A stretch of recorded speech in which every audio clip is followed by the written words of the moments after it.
Dario Franchitti versus Juan Montoya. Today, Juan will be crowned the kart champion. Montoya burst onto the Champ Car scene this season, winning 3 of the first 5 races. He led the championship for 13 races. Franchitti briefly stole the championship lead away after wins at Toronto and Detroit. But the rookie answered the call with 3 straight wins, giving him a commanding points lead. However, Montoya mistakes at Houston in Australia, coupled with a Franchitti win and a runner-up, puts Dario in the lead, outscoring Montoya by 37 points in the last 2 events. Franchitti is now the leader. Montoya is the pursuer. 500 miles separates one of these men from the cup.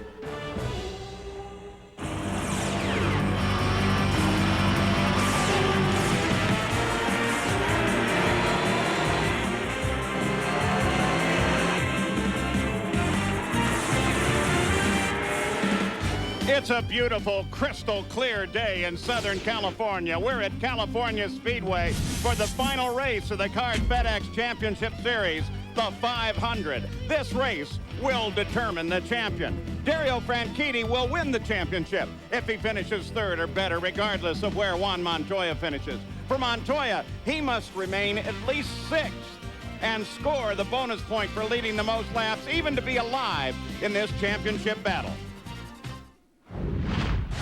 If I'm gonna say I'm gonna try harder, that's meaning the other race I didn't try hard enough. I'm very comfortable in the ovals this year. I'm upset I haven't won one yet, and I think this would be a good place to get that first win. It'd be nice to win it before. It'd be nice to win it now, but you know, we're in a difficult position, but we're gonna give everything. I think both Juan and myself deserve to win it, and only one of us is going to be disappointed, and I just hope it's not us. For Dario Franchitti and Team Green, they hope to ride this great wave of momentum that's been so dramatic in his turnaround in the last 2 events. But right now, I know that Dario Franchitti is enjoying this moment. The hype, the speculation, the talk, it's all over. He's now in the comfort and the sanctity of his own office, where all distractions are pushed aside. The key, they believe, stay clean at the start. Remember, he's back in the 4th row. He's 1,400 slower in qualifying than his rival Montoya. He's got some work to do. They want to stay clean, stay out of danger, then they want to be in position when we get to the 450-mile mark to run for a championship. $1 million bonus to win the championship, $1 million to win the race. Juan Montoya has been amazingly relaxed this weekend, considering there's a championship on the line. And a lot of times in a championship battle, the pressure is more on the leader than the pursuer. This might suit Montoya and Team Ganassi perfectly. Go out, try and win the race, and let the chips fall where they may.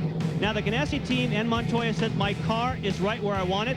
Their main concern, we don't want to run too fast too soon. It couldn't be better. The championship coming down to the very last race of the season. For Dario Franchitti, it's really pretty simple. He just has to keep Montoya in sight. A little ahead of him, a little behind him. Franchitti will be the champion.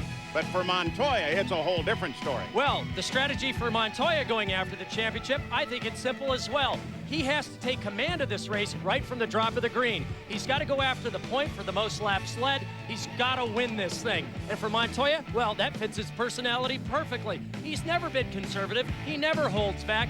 He will charge. He's got the car underneath him to do it, and he's got one of the best super speedway oval teams in the business behind him. And both of them have one other problem. Everybody else in the top 10 is racing for points as well. Michael Andretti and Paul Tracy are battling out for 3rd, so they don't want to give way to anybody coming up battling for the championship. And then, too, there's the race itself. It's going to be a terrific day. Now, we want to take a look at the record between Montoya and Franchitti on ovals. Montoya leads Franchitti in wins, laps led, points led. Look at the bottom line, though. Montoya has stretched Franchitti by 9 points this season on ovals.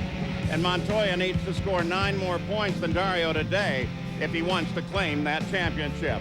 Now, let's take a look at the starting grid. Scott Pruitt is on the pole, making his final career start. His most memorable kart moment came beating Al Unser in a last lap duel in the 95 Michigan 500. Max Pappas is outside of row 1. Juan Montoya is a 3-time winner on ovals this year. He also came within inches of a win in the US 500 in July. A win today could mean a championship. He starts inside row 2 with his teammate, Jimmy Vasser, on the outside. Vassar is winless in 99, but he is the defending champion of this race. He hopes to make it 2 in a row today at California Speedway. Third row, Brian Herta and Michael Andretti.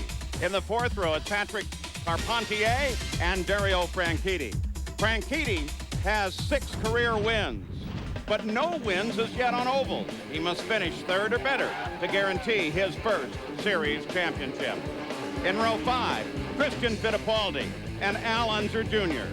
Jr. has 31 career wins. He's a 2-time Kart FedEx champion, and today marks his last start in the series. In the 6th row, Tony Kanaan. Jill DeFerrin is on the outside. Row 7, Adrian Fernandez and Alex Barron driving for Penske. 2 Toyotas in the 8th row, Robbie Gordon and Cristiano D'Amata. Mauricio Guzman and teammate Mark Blundell make up the 9th row. Row 10, Paul Tracy and Elio Castroneves. Now, Tracy was leading the 500 just 1 year ago when he crashed on a late restart. Today, he's looking for redemption. Rounding off the field in the 11th row, Richie Hearn and Naoki Hattori. The 12th row, P.J. Jones and Dennis Vitolo is back. Row 13, Raul Boisel in the Gurney Eagle and Michel Jourdain Jr. And Greg Moore, starting in the 14th row, did not take a qualifying run because of an injury when he was struck riding his scooter in the hospitality area. Do you think they're ready? You bet they are. The cars are already rolling on the track. Today, the battle is for the PPG Cup. At the end of the day, will it be Franchitti or Montoya?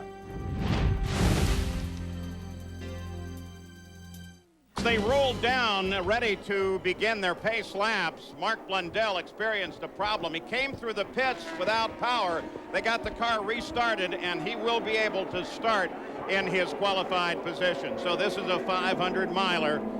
Heavy, heavy lateral G's, and that pit stop window starts about the 36th lap. Weather here can make a difference. Environmental factors are really important here at Fontana. The wind, the glare, the drivers have a big problem as this race goes on, seeing exactly where the racing line is through 3 and 4, and the shadows coming off the wall in 4 can make it very difficult to see exactly where the edge of the track is. We take a look through our onboard cameras. They've changed their mind on Mark Blundell. He did not catch up with the field in time and won't be able to go to his qualified position. He will start at the back of the field. Back there too, of course, is Greg Moore, driving with an injury. Boy, the big light up of tires. Here we are back at the front. Scott Pruitt, Max Pappas, and then the Target Chip Ganassi team in formation. Remember too, they have decided to be a little more lax with how they start the field. The drivers requested it. They say if a guy screws it up and misses a shift, that's his problem. And here we go. We're ready. The final 500 miles of the season. Look at the move to the inside. Look at Pappas, Target Chip Ganassi both come up into the 2nd position, and they start to battle. Michael Andretti comes around. Michael looking for racing room to the inside. Pappas takes the lead. Scott Pruitt fades badly onto the backstretch. 4 wide now, heading for turn 3. Everybody else safely through the 1st and 2nd turn. Pappas comes around off of turn 4 on the high bank. Nice wide track. Plenty of racing room, and Pappas leads them across the line for lap number 1. Michael Andretti now challenges for the lead. Michael takes the lead going into the 1st turn. That's Montoya that jumps into 3rd. His teammate Vassar is behind him. Dario Franchitti moved from 8th up to 5th on the start.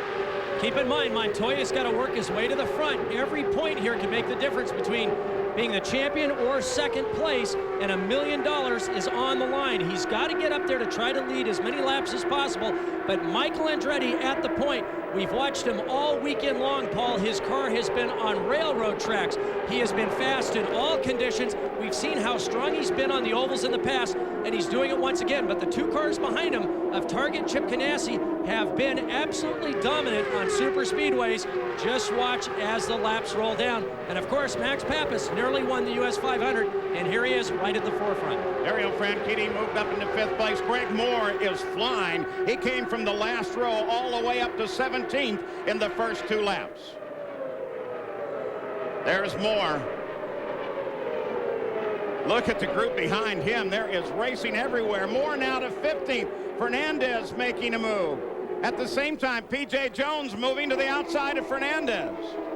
Oh, Helio Castroneves very close down the inside through turns 1 and 2. Keep in mind, with the Hanford device, the draft is everything. Watch from aboard Adrian Fernandez. Oh, car in trouble. It's Richie Hearn over on the backside of this track, and Hearn catches the wall hard. Yellow comes out for the first time today.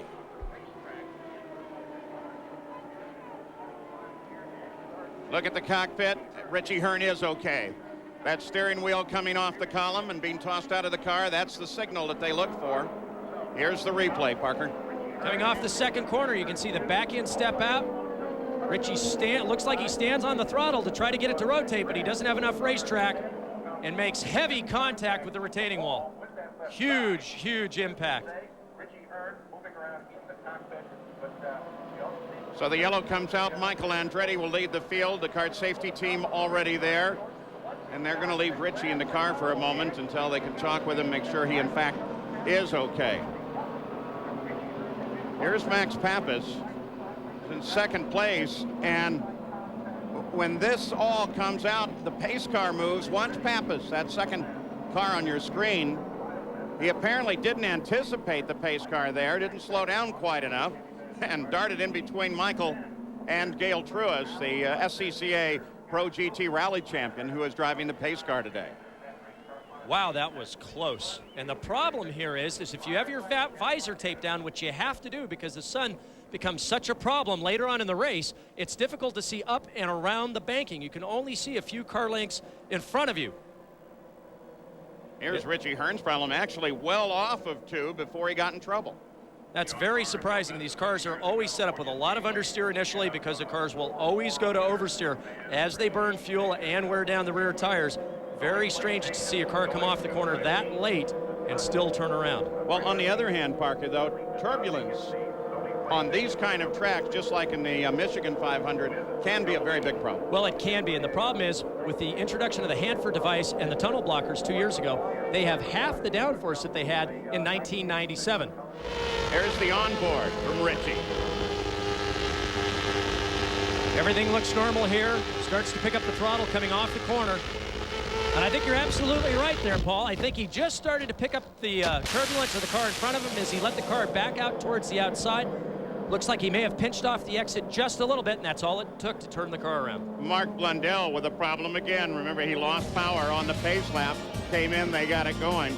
But now he's rolling to a stop at the entrance to the pits. We'll be back. Turn, the Budweiser pits already starting to tear down. Caught the wall pretty hard coming off of 2. And you can see he was trailing Mauricio Gugelmin there. He was just letting the car out to the exit. These cars have very, very little downforce on them now. Most of the grip being generated by the tires and just the sheer banking of the track. Car turnaround on him, big slide across the grass, heavy impact into the wall. The safety team right there to help Richie Hearn walk away.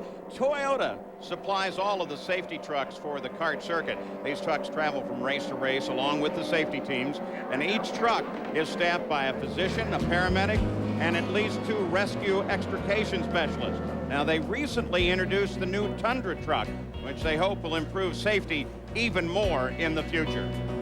We utilize numerous pieces of equipment, little trick compartments. Starting at the rear of the truck, we carry 2 containers of oil dry, one of fine, one of coarse, to handle the different types of oil spills on the racetrack. As you get up into the main part of the truck, we carry 4 water extinguishers filled with 2.5 gallons of water with fuel buster. We move into the front of the truck. We come up with our medical equipment, our medical bag, airway equipment, our extricators, which we use to slide in behind the driver to remove them during an extrication. All our communication equipment, which is radios, scanners, etc. It's sleek, it's very fast, and it's just a beautiful truck. A lot of surprise announcements here this weekend as the safety team moves back into position. One of them, Chip Ganassi, announced next year these cars will carry Toyota engines rather than the Hondas they currently carry. Now let's go to Jan Vikas. Well, talking about Mark Blundell, the crew says at the start of the race he had a plenum fire, which effectively is the inlet manifold. They've had the same problem again. They're trying to get him back underway. Brian Herta has been reported as having smoke coming from the back of the car. They originally thought it was bottoming. Now they're not so sure. Might have an engine problem there. Michael Andretti will lead the field back to the green flag. This is sixth race that Michael has led this year, and all but one lap, that one occurring at Cleveland, have been on ovals. Michael knows his ovals. Those making good moves, well, there's one of the guys right there, Allinger Jr., 10th to 6th. Cristiano D'Amata, 16th to 12th. Now Michael picks the pace up. And look at it, he just walked away from the field when he picked up the throttle, and Montoya now makes a move on Pappas. Montoya working for that championship. Wants to get at the front of the field, wants to get away from Franchitti. Montoya to second. Pappas now with Vassar working on him, onto the backstretch. And remember, Fontana is all about the draft with the Hanford device. It's like coming up behind a semi at 90 miles an hour and just being pulled right into the back of it. Oh! Oh, an enormous crash. Oh my God. A terrible crash. Yellow comes out again. We're going to hold on identifying this car because there are two cars like it in the field. We want to assure ourselves. They now report it is Greg Moore. There's his teammate, Patrick Carpentier. Greg Moore was hit on his motor scooter in the paddock yesterday morning by a car. A lot of scrapes, a lot of bruises, broke some bones in his right hand. They built up a whole system out of carbon fiber so that he could drive. He ran a practice drive late yesterday after the qualifying. They cleared him to start in the back. And now this horrendous crash. We wait for word from CART officials what the story is at the crash site. Yellow flag came out, 10 laps complete. Greg was talking to me right after the morning warm-up session, and he said they'd gone to used a needle with some medicine in it, injected it right down to the bone to help reduce any sensation of pain that he may have. And he showed me his hand, a lot of stitches in it, and some fairly heavy swelling in that hand.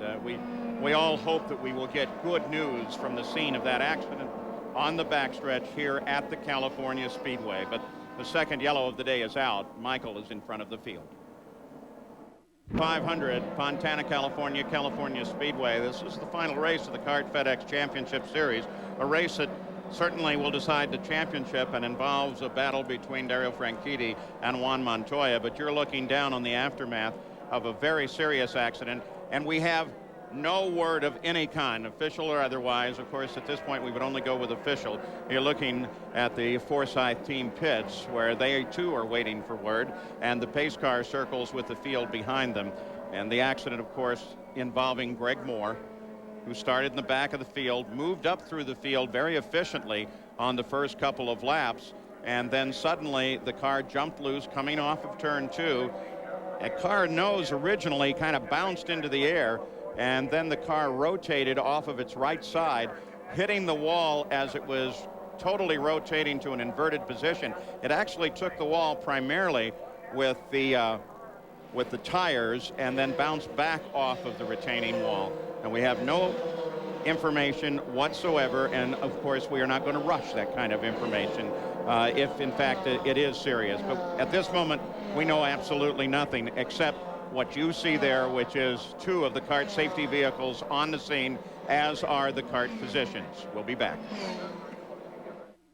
Overnight at the California Speedway in the 515 laps being recorded in the record book, most of those coming under the caution flag, the ambulance making its way back to the infield area. The initial report from the scene, and remember Dr. Steve Alvey on the scene, came as what they refer to as a code 5, which in medical terms is injuries are serious, possibly life-threatening.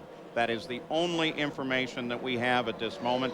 And of course the first concern is for the well-being of Greg Moore, and the last concern is forcing anyone to come up with information prematurely or even worse, inaccurately. So we're just going to wait until we have a further update, and the doctors are always very good about giving that not just to us but to family and friends just as quickly as they can. These are the skid marks off of turn 2. One set belongs to Richie Hearn. That's the set on the left. Set on the left is Richie Hearn, set on the right is Greg Moores. In either case, both drivers reacted to the back of the car stepping out by going to full throttle, which has become common practice these days. You're trying to rotate the car all the way around and keep it on the racing surface. Unfortunately for both Richie and Greg, the car got to 90 degrees, hooked up, and shot across the grass. We've seen two other incidents in this portion of the racetrack earlier this weekend. What could it be? It could be as simple as a slight breeze coming down that straightaway, so as they come onto the back straightaway, it pins the nose. It could be that they're on full tanks with low tire pressures. There's a small bump there. The car could bottom and turn the car around. It could just be cold tires and too much throttle coming off. These cars are so sensitive and so on the edge with this reduced downforce package. It could be a number of different things. Now maybe we can get more information now. Jan Beekes is with Richie Hearn, who was in the earlier incident.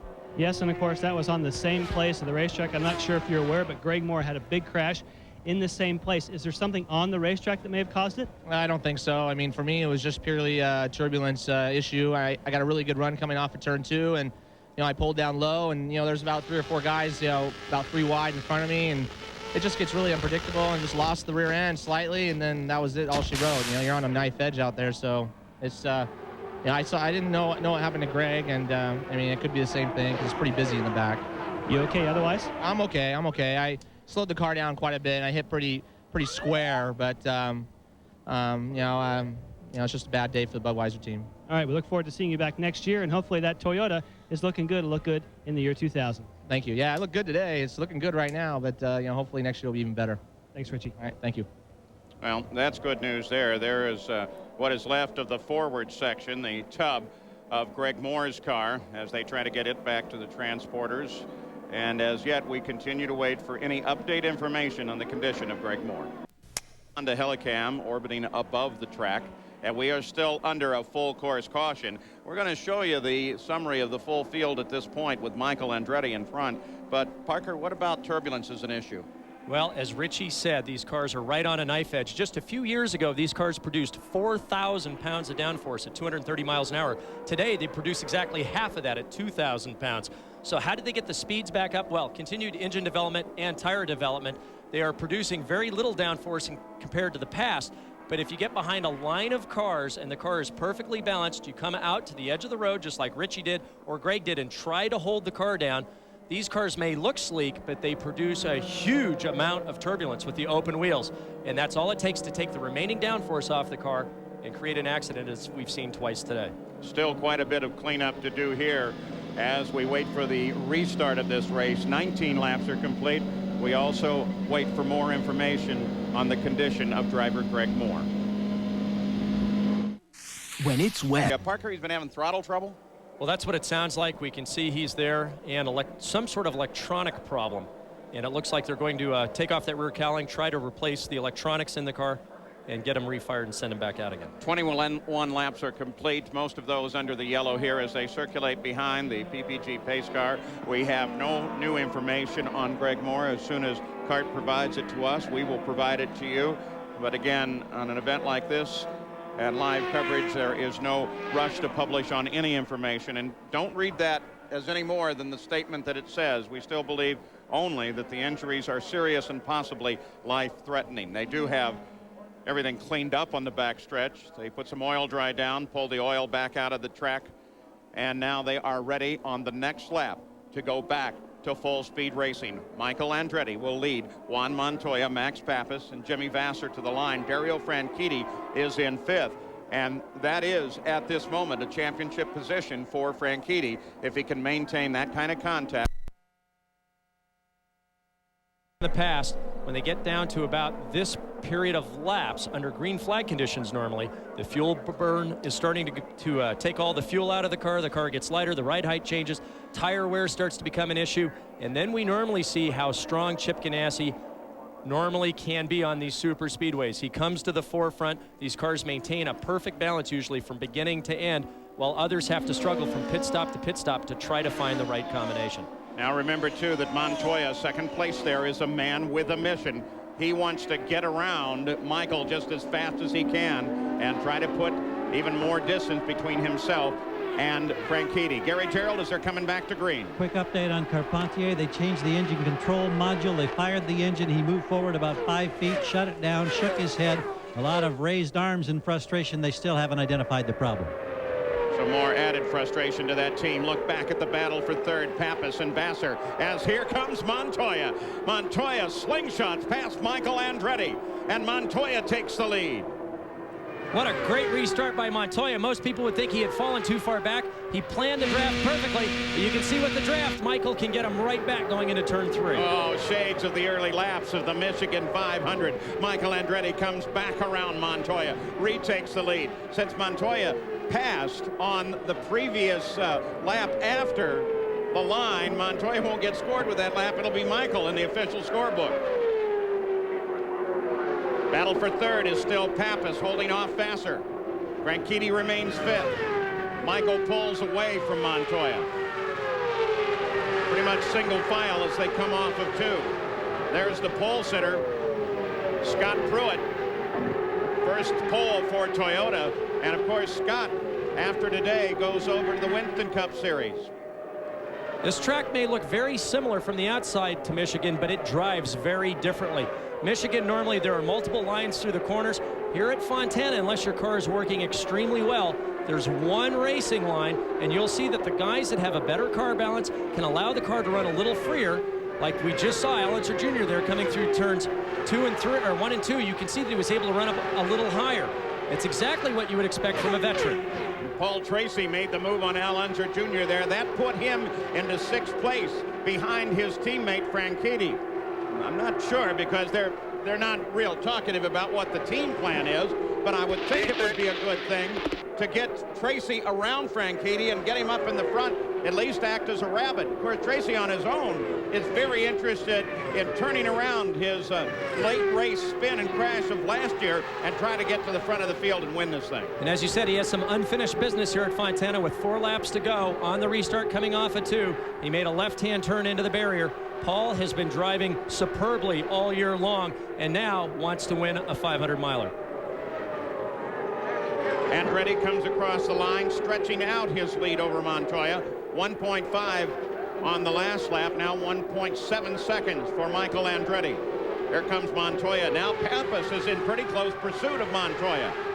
Jimmy Vassar holds his position against Franchitti. We're also seeing a battle not only amongst the teams and the drivers, but also the engines between Ford and Honda at this point.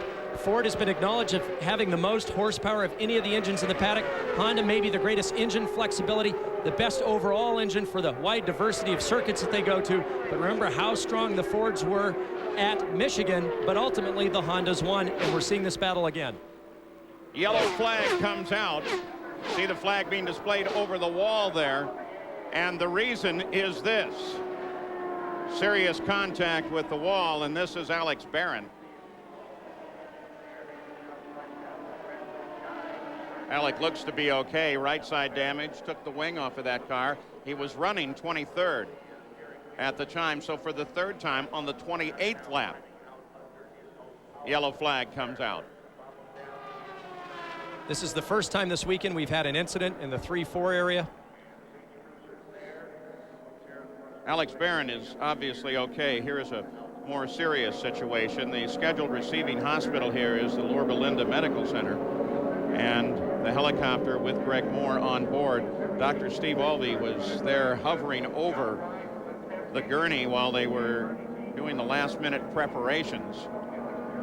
And then they finally loaded Greg Moore into the helicopter, but as yet we still have no further resolution of the situation. Obviously, Alex Barron is okay. Too bad because this was an important ride for him. Here it is, Parker. We can see him as he just comes across, starts to get a little tank slapper, puts in a little bit too much correction, gets up in the gray. He was so close to having that gathered up, but once he got out of the racing line and up into the marbles, he lost control of the situation. Fortunately, he hit it at a good angle, rode it down along the wall, and then back down to the inside. So the pace car getting a lot of duty today. Michael Andretti is the first lined up behind it. 29 laps complete. Obviously, with all this yellow, the pit stops really ought to push back quite a bit, but the window may be open for the game plan that some of the teams are playing. You would think, and as Michael Andretti leads, how many times have we seen this in the past? It's very difficult, I think, for Michael to be conservative. He always wants to charge and go out in front. talking to Jimmy Vasser, it's better to be back in 3rd, 4th, 5th place, let the engine breathe, use the advantage of the draft, try to get better fuel mileage, and then push at the end. Well, Michael Andretti stays behind the pace car. Pits are still closed, so if they had wanted to come off, they cannot. They put the board up. It's kind of in an awkward position here because of the nature of the walls and signage here, so it's almost at the last minute that they see the board. But of course they're in radio contact with their pit crews, who will tell them because they're notified immediately upon the opening of the pits. So as Michael brings the field around behind the pace car, who will decide to pit, if anybody? How many guys are calculating interesting fuel strategies and game plans? Well, as much as it's happened in such a short period of time, normally you figure 7 or 8 stops. Pit strategy and, of course, that teamwork could play a big difference in the outcome of today's race. Well, it looks to me, as you look up and down the pit road where they have the equipment now laid out, that Jimmy Vasser is certainly going to come in from 4th. And of course, remember, there can be some sly devils in the pits, too. You set everything over the wall and then yank it back at the last second. But certainly his team is set out for him. Michael Andretti's team has equipment over the wall for both Michael and for Christian, so you anticipate something happening as soon as they get around this corner and can take a good look at the pit road, and when in fact the pits are open. Michael Andretti slows it down. Pits are open. Michael makes the move, and the entire front of the field decides lap 30 is a really good time to come into the pits. Race leader, 2nd place and 3rd place on your screen. Gary Gerald waits for Juan Montoya. Gary? First opportunity for these crews to go to work on this side of the wall that separates them from the racetrack. The waving begins as Rob Hill looks for the rookie sensation, who's trying to make up 9 points. Meanwhile, Franchitti and his teammate Tracy go by. Scott Pruitt, who started from the pole, dives in. We should see a full turn of wing on Montoya. There it is, up on the nose. He's ready, looking. It's going to be close with Andretti. Montoya leads them out. Look at all of that. As Montoya is able to get away first, and then his nemesis is going to drop in there as well, and Pappas.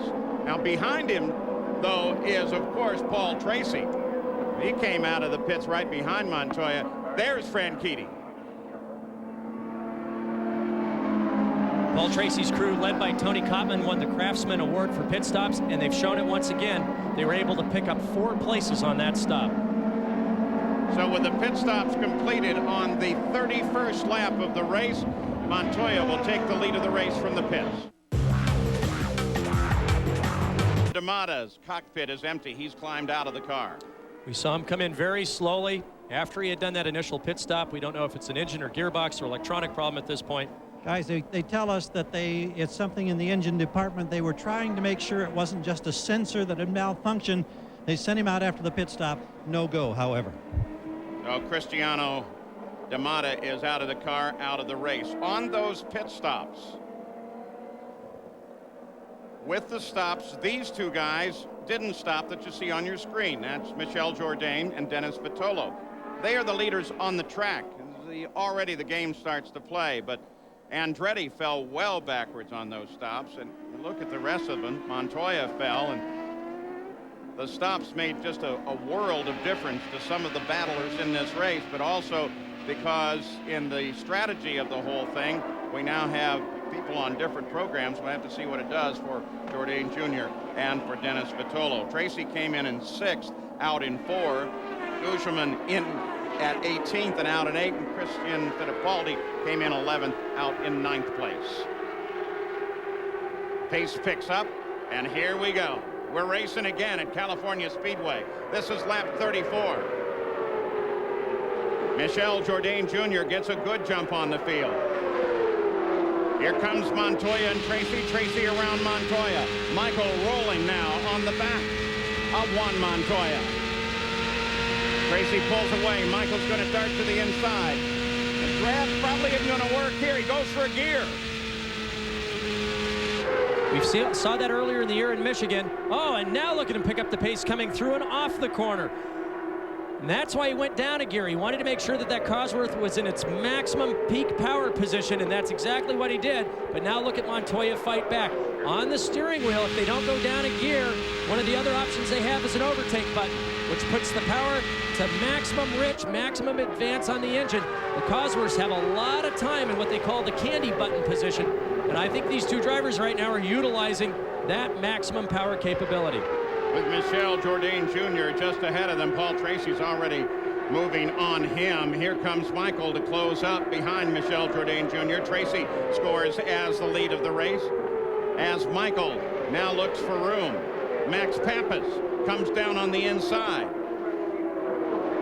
grabs a position away. Not good for Montoya, especially since right behind him, that's Franchitti. And this Hanford device has really changed the strategy on the ovals. In years past, you could run 5th gear or 6th gear depending on fuel strategy and how much you wanted to let the engine breathe till you got to the concluding stages of the race. On all the ovals this year, we've seen lots of shifting, sometimes down 2, sometimes 3 gears on the short ovals. Michael Andretti makes his move now, goes around Tracy, picks up the lead of the race. Look how quickly he does it as well. Here comes Max Pappas moving as he tries to set up on Tracy. First, second, and third right together. Then Michel Jourdain Jr. Then Montoya and Franchitti, the championship battle.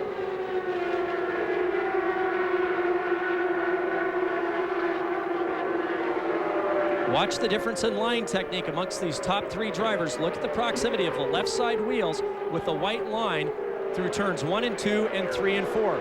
You'll see Michael is running the car a little bit higher, a little bit freer. You can see Tracy is doing the same thing, Pappas a little bit lower. And of course, with the turbulence, the trailing cars are going to try to stay down to the inside, trying to find as clean as air as they can. Max right down on that white line. They have to be careful. The transition to the apron is very, very abrupt. We've seen a couple of accidents in testing where they've crossed the line and turned them right into the wall. All right, we're going to take a look at speeds at the line. Michael Andretti clear sailing in front of him is fastest. But Max Pappas, third quick on that lap, looked way, way back in the field. Helio Castroneves, second quick on that last lap. There's a story there as well, as long as we've mentioned Castroneves. And we watched this battle between Tracy and Pappas for second place. Carl Hogan announced this week that he is out of championship racing next year.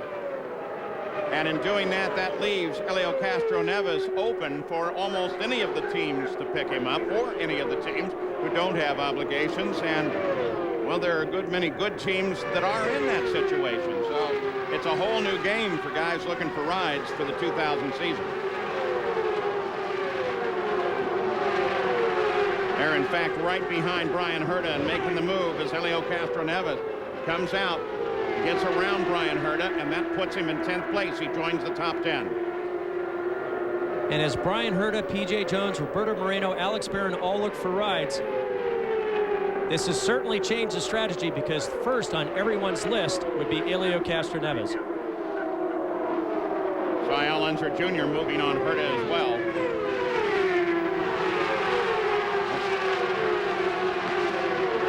Helio all over the track trying to pick up just a little bit of toe. Back to the front, Michael Andretti. Behind him, Paul Tracy, 2.8 seconds back. For an update now from the medical center, here's Gary Gerald. Dr. Steve Olvey, who heads up the safety team, is here. What can you tell us, Doctor, about Greg? Greg has severe head and internal injuries. He's being sent to Loma Linda Hospital for further resuscitative efforts. Dr. Jeff Grange, who's the chief emergency doctor here in this area, is with him in the helicopter and is going to report back to me soon. This is a life-threatening situation? Yes, it is. Thank you. Well, we'd hoped for better news than that. Greg Moore. Our prayers go with him. We wish him well.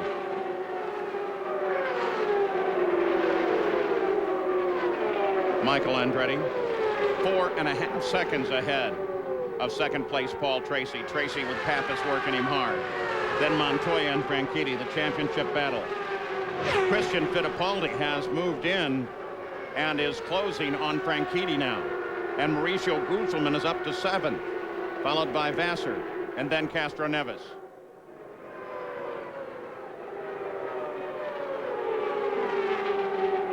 There's Gooselman. Carved his way up through this field. Looking strong, of course. Pac West as a team, both he and Mark Blundell, solid for next year. Mercedes power in the back of their cars. And remember, it was only 2 years ago when Mo set the world closed course speed record at over 240 miles an hour here at Fontana. They've struggled all year long. They've shown moments of promise. Certainly Roberto Moreno helped bring the team along, subbing for Mark Blundell. And here Mauricio is carving his way back through the field.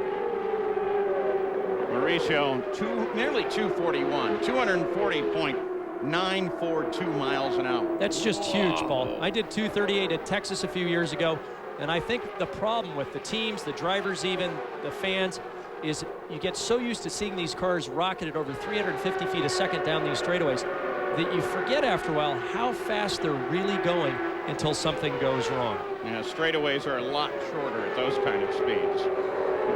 Michael Andretti is the leader. In fact, speaking of Michael, you're on board with him now. Look at the comparison to second place, 5 miles an hour faster last time around. But you have to wonder, do you want to lead this race pushing hard at this point, or do you want to do what Jimmy Vasser suggested? You know, something that Rick Mears would always recommend, to hang back a little bit, try to save the engine, not take any chances. Unless it comes really easy, Paul, I would have to think that being out there by yourself may not be the thing to do in a 500-miler. Pappas closes on Tracy for second. Slower car separates them from the leader. Well, Michael Andretti certainly knows his way around the ovals. He is one of the senior veterans on the circuit. When Little Al goes away at the end of this race and goes over to IRL, then he becomes the senior guy. Scott Pruitt, the pole sitter, unscheduled and on the pit road. Has the track taken its toll here? Pioneer car very, very slowly down the pit lane.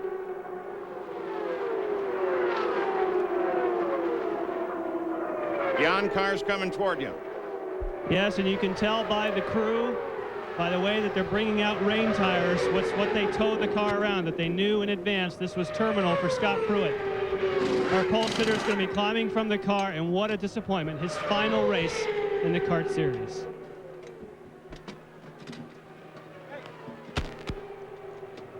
One of the great veterans climbs out of an open wheeler for the last time. 17 starts, 2 poles, 500-mile win, 17 starts on 500 miles. He's led a total of 104 laps in 500-mile races and had that great win at the Michigan 500. And remember, that was Firestone's first win back in 1995. In just 4 short years, how it's changed. Now that Firestone has dominated on all 4 different circuits that these cars run in, and now Goodyear has announced they will be gone for next year. Now, what a nice thing it would be if Ford, with their tremendous power, could do well here today. They are right now. Michael Andretti is blistering this track. The winds have stayed well down, and that's helped the competition because the winds were very strong for the first 2 days of practice and qualifying here, blowing the cars laterally across the circuit. Now, Jan, Scott Pruitt's out of the car and with you? Yes, he is. Scott, I know you really wanted to go out with the win. What happened? We're not sure. Something in the engine wasn't working right. We picked up a miss, and it got pretty bad. Finally just came in, and it shut itself off. So I don't know exactly what happened, but thanks to the fans, all the support I've had in kart for so many years, just isn't the way I want to go out. We'll miss seeing you on the circuit. Thank you. Thank you. Now, nearly 10 seconds the lead that Michael Andretti has on second place, Paul Tracy, with Max Pappas right behind him.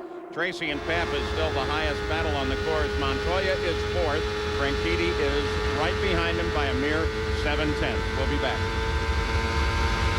1991, the final race of the season at Laguna Seca in California, where he won both the race and the championship. Well, you can't take the championship today, but the way he's looking, he may be able to take the race. Here's the race recap at 57 laps. We're just about a quarter of the way.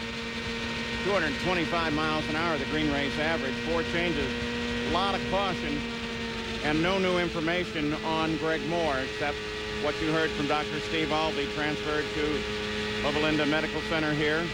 and they'll give us more updates as they can. Helio Castroneves chases Christian Fittipaldi for 6th.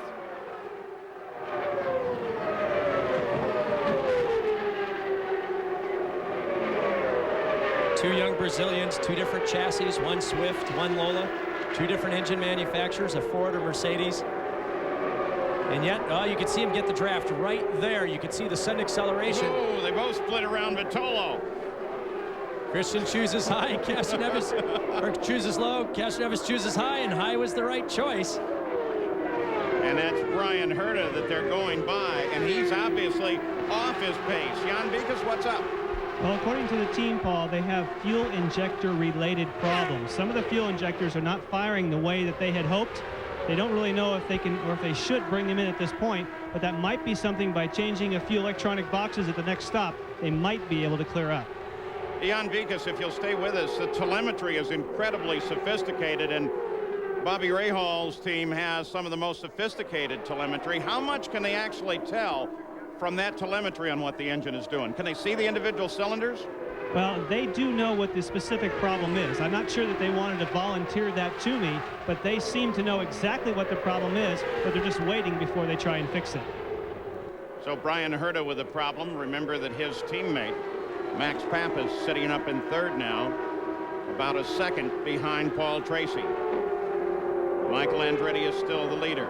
In the championship fight, Montoya is 4th. And Franchitti now with a move by Castroneves, who's really coming up through this field. Castroneves moved into 5th, and that puts Franchitti down to 6th. But in that battle, Franchitti has a pretty firm grip on a championship crown right now. So we watch Michael Andretti there for a moment going around P.J. Jones. Where the experience really pays off in a 500-mile race is that drivers like Michael Andretti, Paul Tracy, Jimmy Vasser, Al Unser Jr. all know what the car needs to feel like on full tanks in order to have the car balance perfectly by the time they run through that fuel load. And as we've watched Michael all weekend long, this car has been phenomenal. He's been able to run high, low, in traffic by himself very, very quickly. The car always being very stable. And that's what wins 500-mile races. He just has to make sure he doesn't push too hard too soon and use up the mechanical portion of his equipment and fall out of this race before it's over.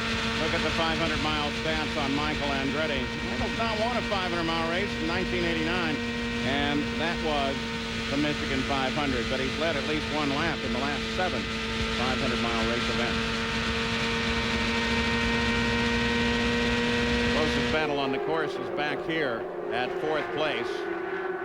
Montoya, but Helio Castroneves is coming up behind him. Still some separation as they come up on Raul Boisel driving in Dan Gurney's Eagle here. You can see Boisel running a little higher, trying to leave a free lane on the bottom for clean air for Montoya. The glimpse was of Michel Jourdain Jr., who came off the course. Remember, he's pitted out of order, as is Dennis Vitolo, but it gave him a little TV time at the front of the field.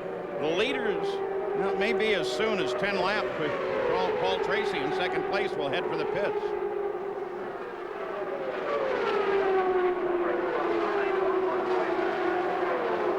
Castroneves has been closing about 0.3 of a second per lap. You can see he's fully in the draft now. His car working extremely well. You'd want to set up Juan Montoya carefully. You wouldn't want to fly up behind him without a plan.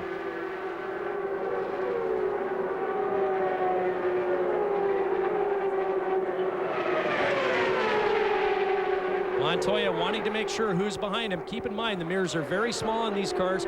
Lots of vibration. You can tell that a car's there, but it's difficult sometimes to make out exactly who it is. The problem that Castroneves faces now is that you have a lot of momentum. You catch a car, and unless you carry that momentum through in the pass, it's very easy to fall into place behind, pick up the same rhythm, the same rate of acceleration into and through the corners, and all of a sudden you're trapped. Sometimes you need to lay back. We saw Castroneves in the same position with Michael Andretti earlier in the year in St. Louis, and what he needed to do was lay back a little bit and get another run and try for another position on the racetrack to get the pass completed. Honda Power with Montoya.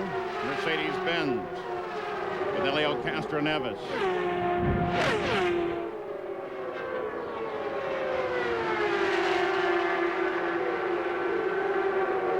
Still can't get it done there. Look back just beyond that battle. Here comes Franchitti. He runs 6. Well, we saw Castroneves earlier make the right move to get around Christian Fittipaldi. So if he doesn't time the pass right, the next strategic move is to use a pick, which is what he's hoping for here, to use lapped traffic to his advantage.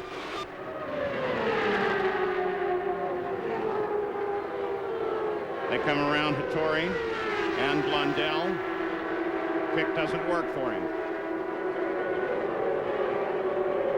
You were talking about the rear view mirrors. They're actually pretty high tech. They're more than just objects are closer than they appear kind of mirrors. They are concave mirrors. They give you a wide field of vision, but still you have to remember, even though the rear wings are small on a super speedway, with the size of the rear tire, you see mostly the tire, the rear wing end plates, and there's a tremendous amount of vibration. Trying to use Robbie Gordon there, can't do it. Montoya anticipated that traffic really well. He came off the corner well aware of the position of Robbie Gordon. They put Herta down.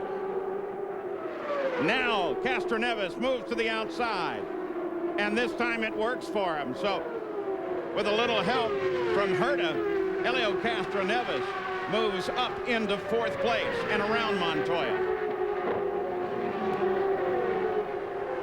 Oh. Crew is laid out for Michael Andretti. Already he's on the pit road. So with 70 laps complete, here comes the leader of the race onto the track, on the pit road, and Gary Gerould waits for him. Crew has admonished him on the radio to be very careful of the brakes. Remember, you're coming from 230 miles an hour down to 50 miles per hour. Must feel like you're crawling, but here he is at 50. He slides into the spot. They have to pull the car back. He went too far. This has already cost him 3 or 4 seconds. You watch the time now as they work to make the routine fuel and tire changes. Now we see changes at the front on the handling characteristics with the front wing. Waiting, got a problem with the right rear. A significant problem. A lot of hand waving and gesturing. We got a fire now at the back of the car. Fire extinguisher has come over. Engine's been shut down. Bodywork's working. They were concerned about the brakes. It was a no rear brake situation. And Michael Andretti, who hadn't won a 500-mile race in 10 years, can only sit in abject frustration as the crew swarms over the car. The fire's been extinguished, the bodywork's off, but this has just become a fire drill. Water being thrown in case there was leakage or spillage.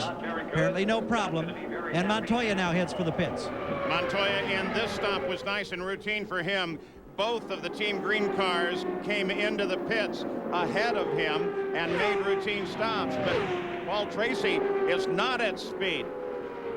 And Franchitti's got a problem too. Look at Franchitti. This is exactly what you see when you've got a deflating rear tire, a rear wheel bearing problem, a half shaft going away. But I would suspect if he just came out of the pits that when they put the tire on, it didn't get centered on the lugs. It's hard to tell from here, but he is right back in. And losing an incredible amount of time in doing so. Remember, they are at green flag speed, 73 laps complete. Franchitti comes back around after what was a routine stop. Jan, what happened? Well, for Dario Franchitti, just check with the crew, and they say something does not feel right at the back of the car. They were not more specific than that. They are waiting for him. In fact, he just arrives, and as he does, one of the rear tires does lock up. They're just going to put another set of tires on in case that is the problem. Yeah, but they're beating on the right rear, and that right rear locked up as they were coming to a stop, and it really shouldn't. The front should lock first. And they're still having some problem with the right rear. And now they're going to try putting the other tire back on again. So that may have been the initial problem, that right rear did not get fastened in the way that it needs to. Oh, what a blow this is, as Franchitti's championship hope may now be trickling away. Montoya made a routine stop, no problems with it, and came out in 5th place. Well, Franchitti, with all of his problems, has gone a lap behind the leader of the race. Gary Gerald, Michael Andretti out all of a sudden. What happened? Well, I think it has to do with the rear brakes. We'll try to confirm. Did the brake burn through the brake lining, Michael? Yeah, from what I understand, the rear brake line's burnt from something, I don't know what. So the bummer, you know, the Kmart Tech car was running great. Ford engine was the most powerful engine out there, so, you know, we had the combination today.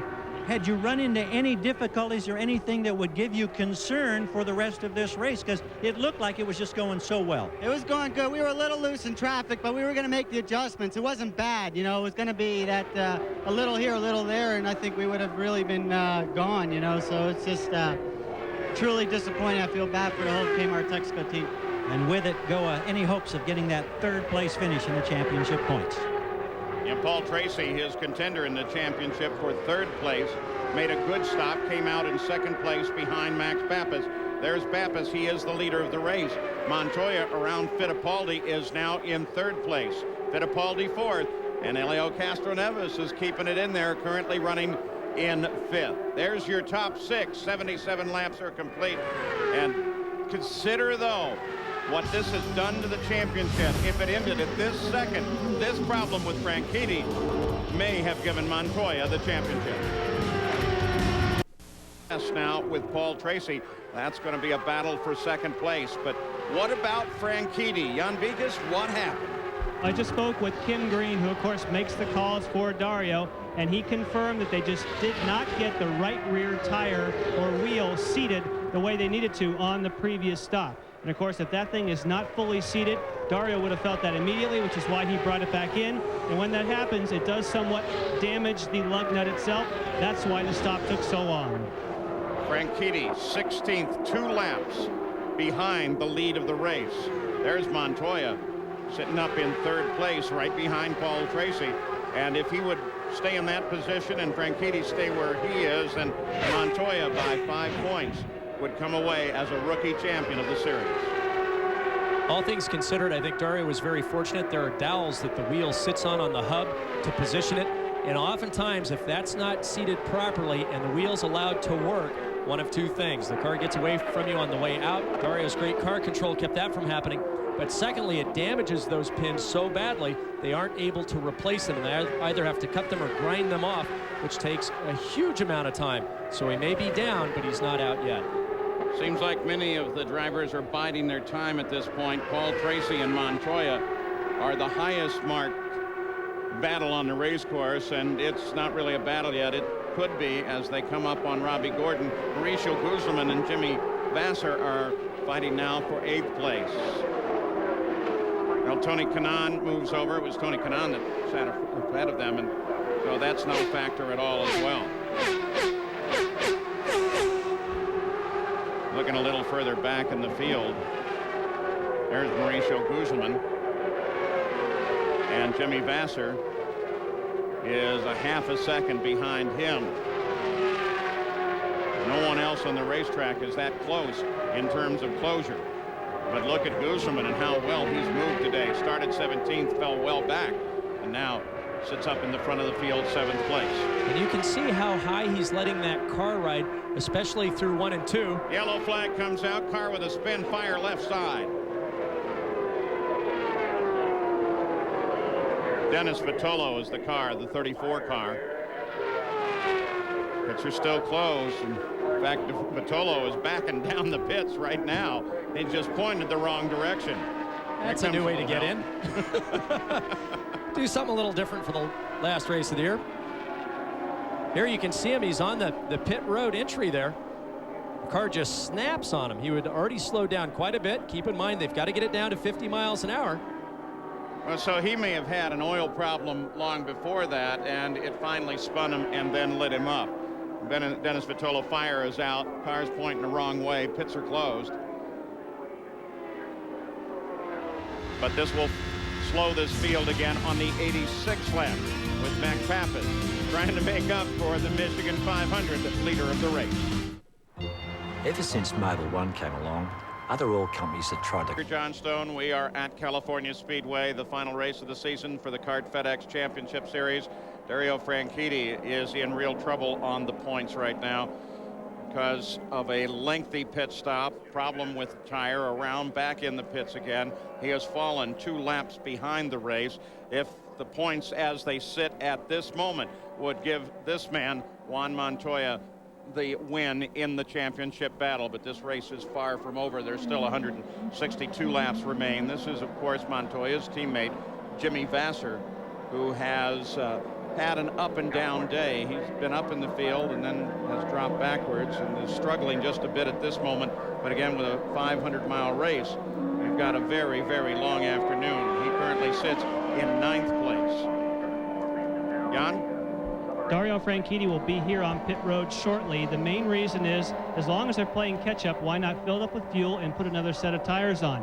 The other concern is in the confusion of trying to go to another set, they do not have the tire pressures where they wanted them. This set of tires will have the pressures that Dario wants, and that will improve the handling. We'll keep an eye on Franchitti, who you would expect, and there in fact does it behind Brian Herta, turns down onto the pit road. Now it becomes all game plan and making things up fast, but that's something that Team Green does particularly well. They do. Remember their dramatic victory with Villeneuve back at the Indy 500, where they went several laps down and still came back and won the race. So it's not out of touch yet. It's just they've really, really given themselves a severe disadvantage. So Dario Franchitti is on the road, and Jan is there to watch him when he makes this stop. Yes, and I think the one we want to watch, Paul, is the outside rear, because we do not know if there's any damage to the threads or to the wheel nut. And of course, that could certainly be a concern. But the way that right rear went on, I would say that's not going to be a problem for the rest of the race. Under 10 seconds and under caution. Well, fortunately, because of his pit position, Dario can give it a good shake coming out of the pits right away. And I'm sure they're all anxiously waiting for his radio transmission to tell them whether or not everything is fine on board that car. Max Pappas is the leader of the race. He'll lead Paul Tracy down to the line. There's actually Raul Boesel and some interval between Pappas and Tracy, but we should go to green flag conditions when we start the 90th lap here next time around. And we saw in the last round of pit stops, and Gary had mentioned it, that they had to come down to 50 miles an hour. Now remember, in the past they were given plus or minus 5 miles an hour. Well, now 51 is an immediate penalty, and you could see there was some jockeying coming down the pit lane. They've got these pit speed limiters set exactly to 49.9, 50 miles an hour. And we saw some positions change because some were a little bit more aggressive with pushing that limit than others. Keep in mind, going from 230 down to 50 is difficult enough, but then they transition from the asphalt of the track in the pit lane over onto the concrete with cold brakes. Very, very difficult to do properly. In his last race for Roger Penske, that long and very successful relationship between Al Unser Jr. and Roger coming to an end at the conclusion of this race. Al currently runs 8th place, still very much in this fight. At the end of this race, he'll go over to drive for Rick Gallis in the IRL next year.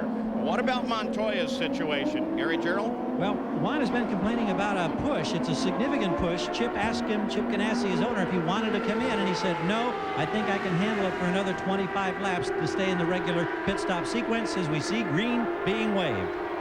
And you have to wonder, Paul, is push to Montoya neutral to everyone else? Back racing once again. Pappas brings them across the line.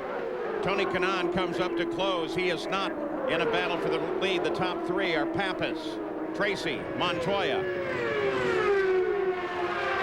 Tony Kanaan is 10th. He's just trying to get his lap back. And he's pretty serious about getting it back, too. Brian Herta limps by on the lower side of the course.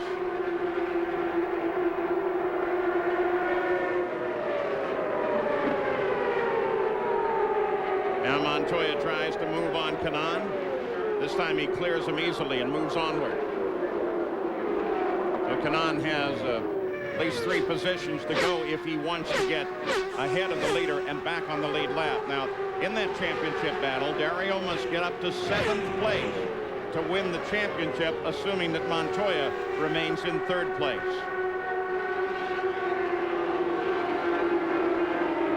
At the start of the show, Parker, you were talking about Montoya and that his style is aggressive and go for it, and that's suited what he needed to accomplish today. But that whole game has changed with Franchitti being 2 laps back. Now, theoretically, he could just kind of take it easy and try and maintain that spot. Can they ask him to do that, or do they want him to go for the win? Well, I assume that they'll ask him to do that. That Chip Ganassi will try to keep him reined back, especially we still have a long ways to go. But I would think that for Juan Montoya, that is nearly impossible for him to actually accomplish. That the only way he knows how to drive is flat out.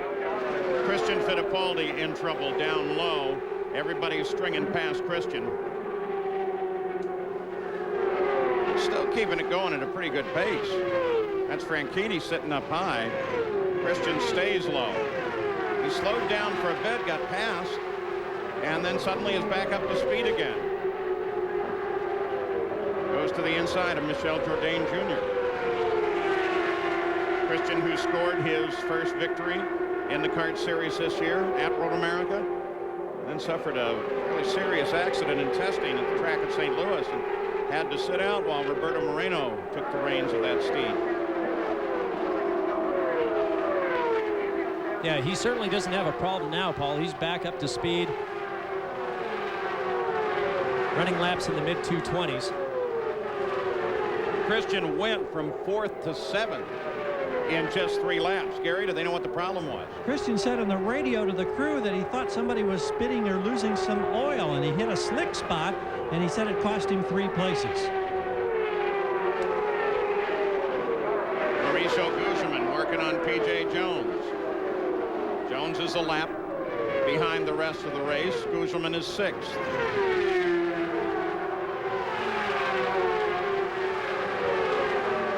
I talked to Parnelli Jones, PJ's father, this morning, and he indicated that PJ, maybe with Parnelli's help, might be looking at a Winston Cup ride himself next year, just like Scott Pruitt.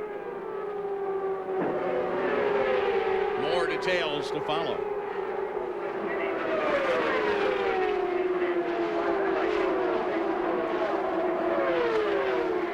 Coming back up to the front of the field now. The car owned by Bobby Rahal and Dave Letterman. Shell and Miller Lite, the primary sponsors on the car. Runs at the head of the field. Max Pappas, the driver.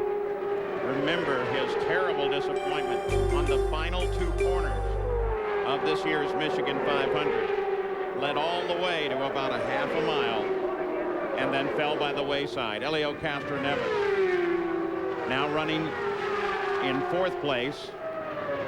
In the race, he is just behind Montoya, but physically, he is just behind Tony Kanaan. Gary Gerald? We're wondering if the reports dovetail about Fittipaldi talking about spray. I just checked in with Carl Hogan for Castroneves, and I said, what's happening in terms of the spray? Are you getting any indication? And he says, we have an oil transfer unit that can add more oil to the engine, and sometimes we get a little spray from that. That could be it. I'm not familiar with how that system works, but maybe Jan or Parker could give us a little breakdown on what happens there. Well, Parker's pointing down toward the pits. Jan Beekes.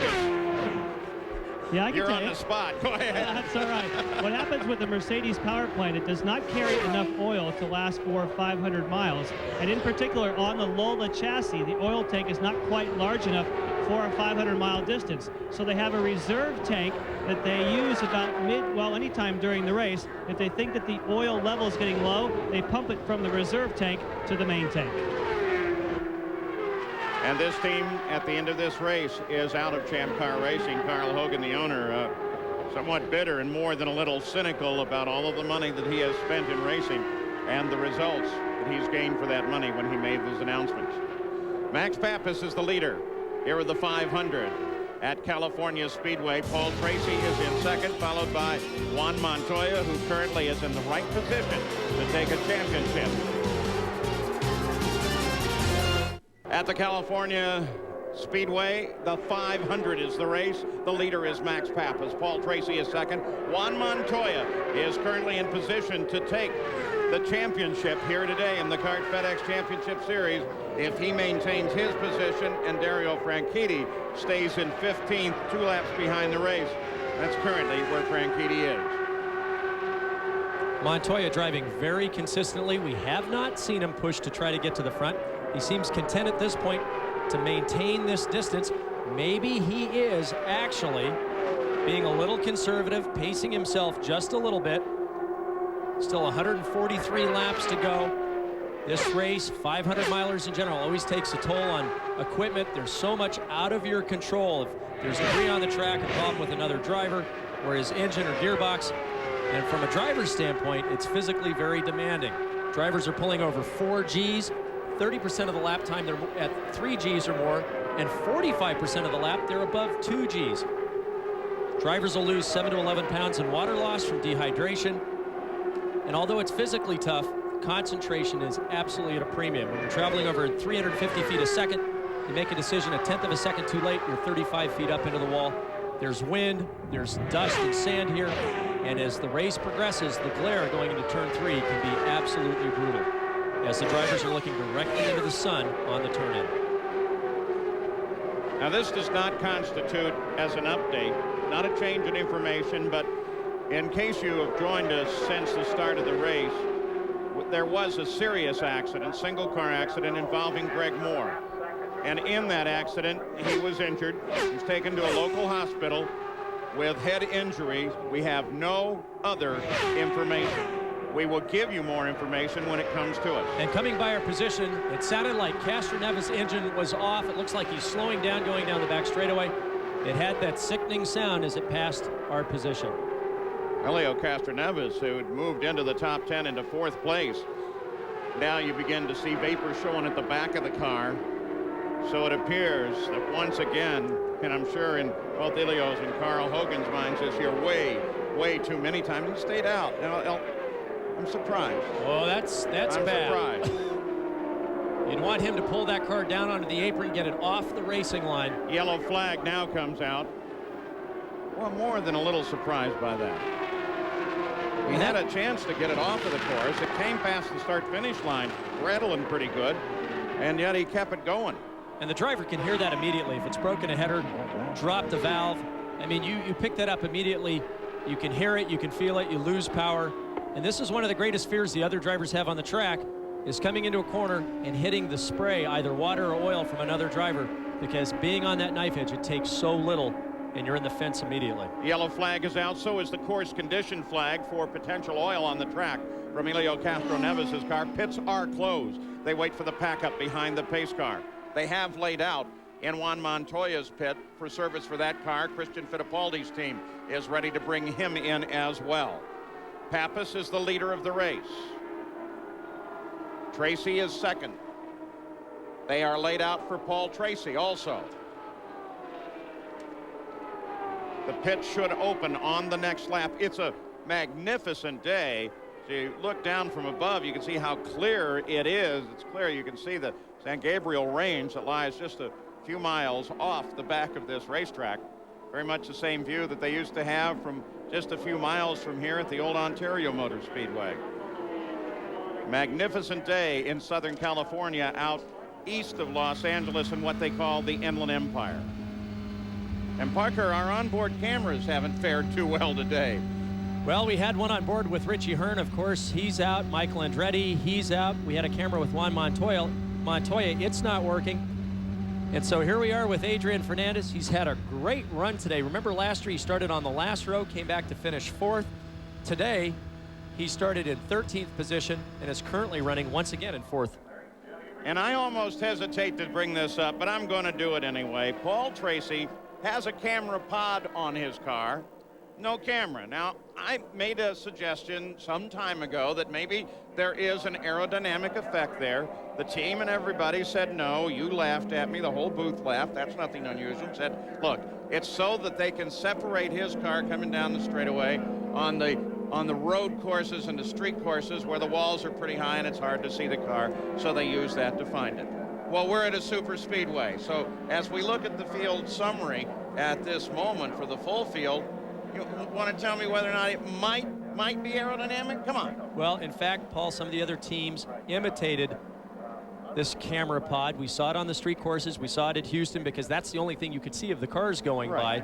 But now, as you say, here we are where the cars reach speeds in excess of 240 miles an hour.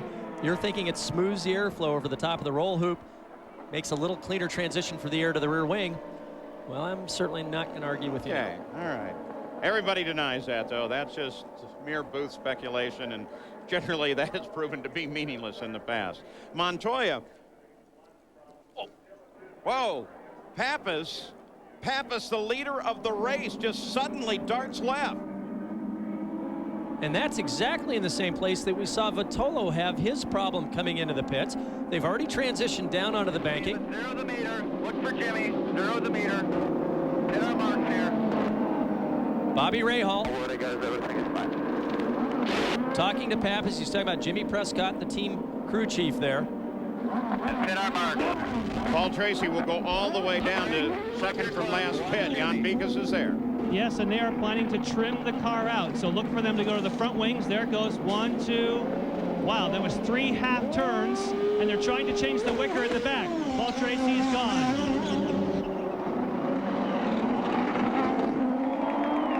Well, that was costly to Max Pappas. And not only in terms of time, Paul, but also just confidence. That really shakes a driver up, doing that either on the way in or the way out. You think that they get scared enough going 240 miles an hour and having a problem, but that really can shake your confidence. But Max Pappas is very confident in his abilities and his team. We'll see how long it takes him to work his way back up to the front. I don't think it'll take long at all. So as they come out behind Paul Tracy, Max Pappas has dropped well back, and the Target Chip Ganassi team sitting in a pretty good position under the full course. We are under a caution here at California.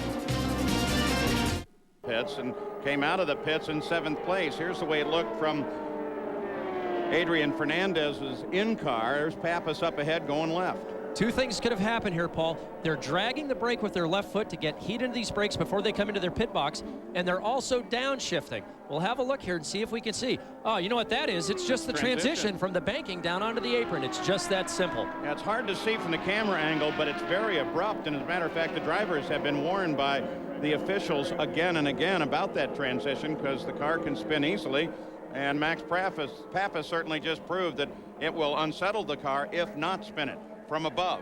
And from that camera angle, it was just blindingly obvious. You can see as they cross there, remember it is banked up to 14 to 16 degrees. It has a bit of a small bend at the bottom, but still it's fairly steep as they come off that final corner, and that's all it took. It reduces the tire patch area on the track significantly.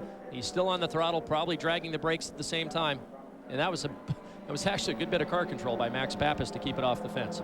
On that pit stop, Max Pappas came in first, out in 7th. Best move came for Jimmy Vasser. You can see him up here at the front of the field now. He went in 7th and came out in 2nd. And Montoya is sitting there in 3rd place. Never count Jimmy Vasser out. Every time we get to one of these super speedways, he knows what the car has to feel like. He's very mature. He's very patient. He's going to sit back and wait to the end. Remember, in the $2 million races we've had, one person has won both of those, and it's this driver, Jimmy Vasser. But perhaps most important of all, Franchitti got 1 lap back. He is now only a lap behind the lead. 133 laps remain. Franchitti is in 13th place. And we've seen Barry Green in the past orchestrate exactly the same sort of strategy. If there's a man who can do it, he is the man.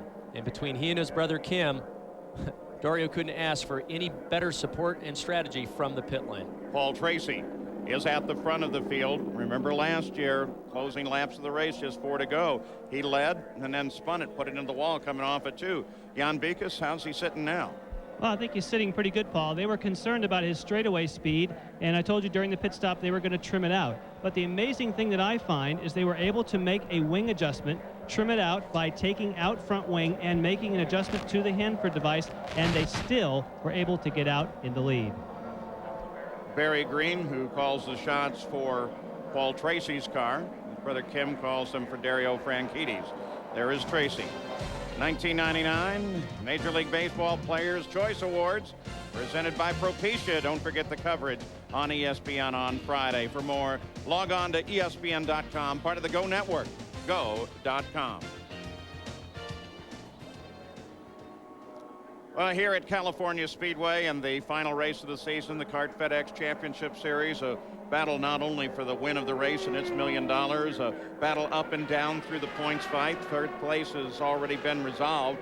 when Michael Andretti fell by the wayside by leading the race. It gave third over to Paul Tracy. For the moment, Montoya is sitting in a position that would give him the championship, but Dario Franchitti falling backwards with a serious problem with the right rear on the car. As yet not totally clearly defined for us, but he had to limp around the track. They put the old tire back on, and then they came back in and finally got a new tire and wheel assembly on the car, and since then he's been able to travel at speed, but he has fallen well backwards with all of that. Fell 2 laps behind the lead, just got the one of the 2 laps back, and now sits in 13th place. We've had way too much caution today, and we have 119 laps now complete, 131 laps remaining here in the 500 at the California Speedway. We'll be back. Have you seen Scarlet Oaks lately? We've changed for the better to become your full-service country club facility. Looks like he wants to race with his teammate. There had been a radio transmission that Montoya, who now moves to the inside and fights with Tracy for the lead, recognized that the championship was the most important thing and that he was driving for the championship, not the win. But right now it looks like he's driving for the win and the championship. Montoya to the inside into 3. Gets past Tracy. I think reining in Montoya would be a full-time job. And here he is. Now, I don't think there's anything wrong with Jimmy Vasser's car. I think he's just hanging back there. Yeah, but look here at Mauricio Guzman, who jumped from 5th, now up to 3rd place with that maneuvering on the lap. Well, we're watching the battle for the lead. Big Mo suddenly, well, not so big. He's lost a lot of weight, but still a tall, hefty man nevertheless. Moved up into 3rd place. And look at Christian Fittipaldi picking up the draft off of Mauricio. Yeah, they all get around Vasser. Vasser drops back to 5th, Fittipaldi in 4th, moving on Mauricio Guzman. Now what's interesting as we watch this is that Tracy's using all the track to the bottom. Mauricio's not staying in on that low line. He's coming up just a little bit, but Christian then goes down all the way to the bottom, and that's where Mauricio's losing time because he's right in the middle of the turbulence, coming off the corner, through and coming off the corners. That's Jimmy Vasser behind Christian Fittipaldi. Then Fernandez and Pappas.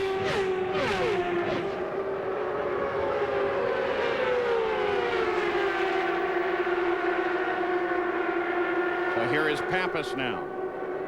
Around Fernandez, tries to move on Vasser. Was the leader of the race until the last pit stop. Mauricio Guzman, 3rd on the fly. What's going on there, Jan? Well, I can tell you about radio communications between Pac West and Mauricio Guzman. They are telling him to use the button. Of course, the button gives you more power, richens it up, lets you use all the RPM you want, so they obviously want him to go to the front if they're using it this early in the race. Yeah, well, Christian just used the Ford and went around and pulled away from Guzman. And the reason they have that button is that the drivers obviously will lean the engines back in order to try to get as best fuel economy as power. And what happens when they use that button, it just resets for the time that they're at full throttle. And some of the engine systems, as soon as they lift, then it resets it back to whatever the preset setting is. Now, some engines, you have to push the button a second time to shut it off. The problem is that some drivers just leave it on once they turn it on, and most of the engines have a maximum number of minutes that the engines can run at full power, full advance. Fittipaldi on 2nd place, Tracy. Takes the high side. The car has been working well there. It works well there again. You also got a glimpse of Max Pappas as he came out and tried to move on Guzman. And you see there that he didn't get that accomplished, so they have both been able to pull away from 6th place Jimmy Vasser. A little tear-off. We'll cover on the Lexan shield, one of the helmets, dances across the track. Pappas coming on Guzman now.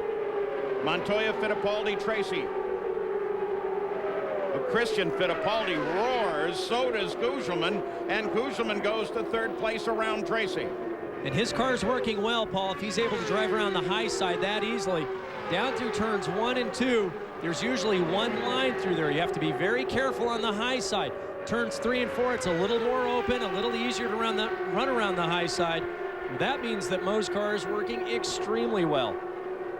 The smoke is from barbecues, not from anything that happened on the track. Just past the halfway point now with 122 laps remaining. Christian Fittipaldi now wants the lead of this race. What's the expression? He dipped his beak a little bit and wet it at Elkhart. He liked that a lot. He wants to win a 500-miler. And remember the fight these two had down in Rio.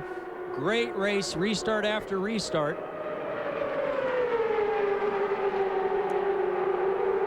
Fittipaldi looking down the inside, trying to run in the draft, but when he gets to the corner, he wants to run low, looking for as clean as air as he can find in order to keep maximum downforce on the car through the corner.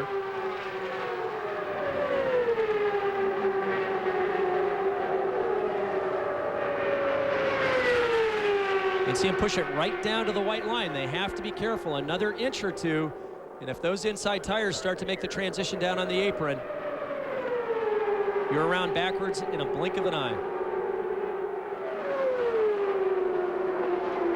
The problem that he's facing now is the same problem that we saw earlier with Castroneves. He's obviously quicker, but now he's matching Montoya's pace. He's trying to figure out where to set him up to maximize the advantage of the draft and carry it into and through the corner.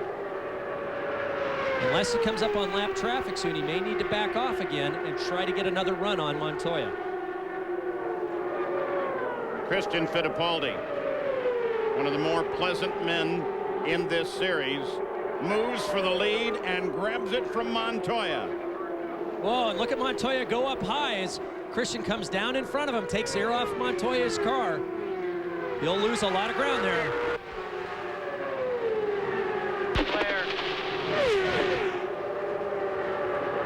Christian got a great run coming off of turn 4, set the draft up perfectly, went around the high side, but when he pulled back down in front of Montoya.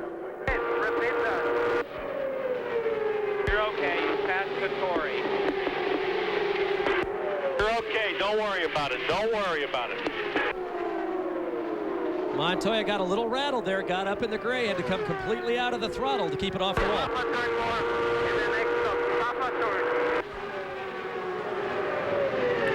You can hear how difficult the radio communications are for the driver when they've got an engine well over 15,000 RPM, just inches behind their head screaming. And also the wind noise at 230 miles an hour is unbelievable.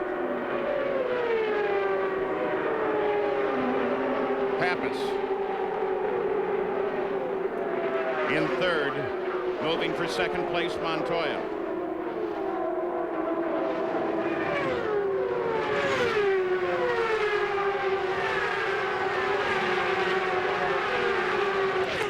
Last time across the line, the leader Christian Fittipaldi at 226 miles an hour. Montoya's 222. This man Pappas was running at 224.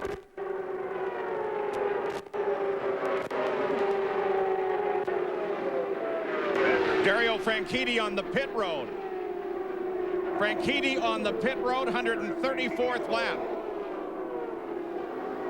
Jan Bikas, you're waiting for him. Any idea what it is? No, Paul, it was a surprise for me as well. We will watch the stop. The crew is acting like it's routine. Sometimes you can just tell by their demeanor. But certainly I would think this is earlier than you would expect to see Dario Franchitti for this stop. We'll watch to see if they make any wing changes. Of course, they can make tire pressure changes. Right rear, no, don't start at the problem. He dropped off. Now they put the tire on, very slow on the right rear again. At almost 19 seconds, that's not what you need when you're going for a championship. And he had last come in on lap 87. It was a routine stop. Remember, he was out of sequence. That's how they got the lap, one lap back. They needed one more. But certainly with the problems they're having with that right rear tire. And with the laps that he got back, just went away with that problem. Yeah, that's exactly right. So unlike Team Green, here comes the leader, Christian Fittipaldi, up behind him. Look at the distance as he came out and around Herta. There's a lap down. The distance that he's put on this man, Montoya.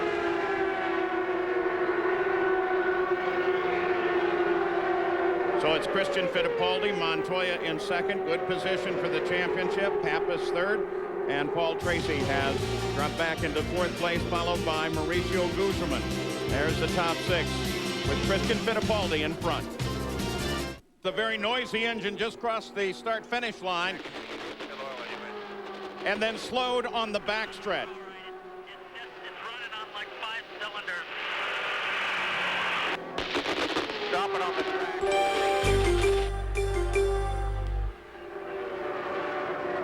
Paul Tracy on the pit road, ordered to slow it down while he was on the entrance to the pits. Remember, the pit speed limit at 50. Nothing else changed. Fittipaldi is the leader.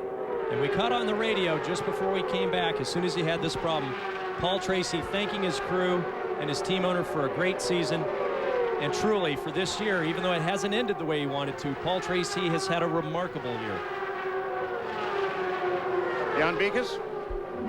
Of course, the crew knows already from those radio transmissions that chances are he is done. But they are going to go ahead and take the time to take the engine cover off to see if there's any chance it's something other than a terminal problem. Paul has already pulled the steering wheel off, but I think they want him to stay in the car for a few moments just in case there's something they can fix. As he went by our position, Paul, it sounded rather terminal. Max Pappas and Montoya battle. Pappas gets around him. That's second place for Pappas as he's working his way back to the lead. Now 3 1/4 seconds behind the leader, Fittipaldi. But here comes Montoya again. They use P.J. Jones. Oh, down on the apron. Montoya gets in. Wow, that is a really, really risky maneuver. You could see the car move underneath him. Basically, it's like you're driving on 3.5 wheels there, because the inside wheels are barely on the asphalt with the degree of banking and the slope onto the apron. He went below the white line with 2 wheels and got the pass done.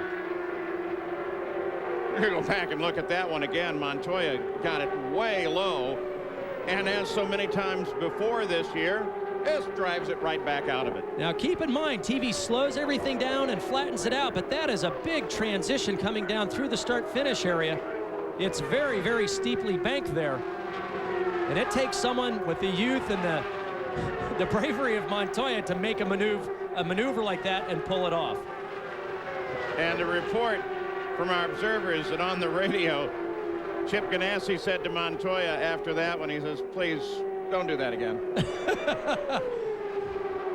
So Fittipaldi is the leader of this race. He is so by 4.5 seconds over Juan Montoya, and Pappas has decided, let's sit back and think this thing over again. After 146 laps, 220 miles an hour, the green race average, 5 cautions for 42 laps. Cars out of the race. And keep in mind, taking a risk like that when now Franchitti is 3 laps down, has problems, you know it, all you have to do is finish 9 points ahead and life is good. And still, he's down on the apron, 2 lines below the white line, pulling those sorts of moves. I tell you, Chip Ganassi's always said he'd rather have a driver that he has to control and hold back as opposed to a driver that he has to try to encourage to go fast. And he certainly has found that in Juan Montoya. You saw his name on the out list, but while Helio Castroneves was on the track, he was spectacular to watch, Gary. He has been spectacular so many times this season. The motor puts you out. Helio, it had to be kind of a warm moment because it's your last drive for Hogan, and Carl Hogan stood on the scoring stand and the entire team gave you a standing ovation as you climbed from the car.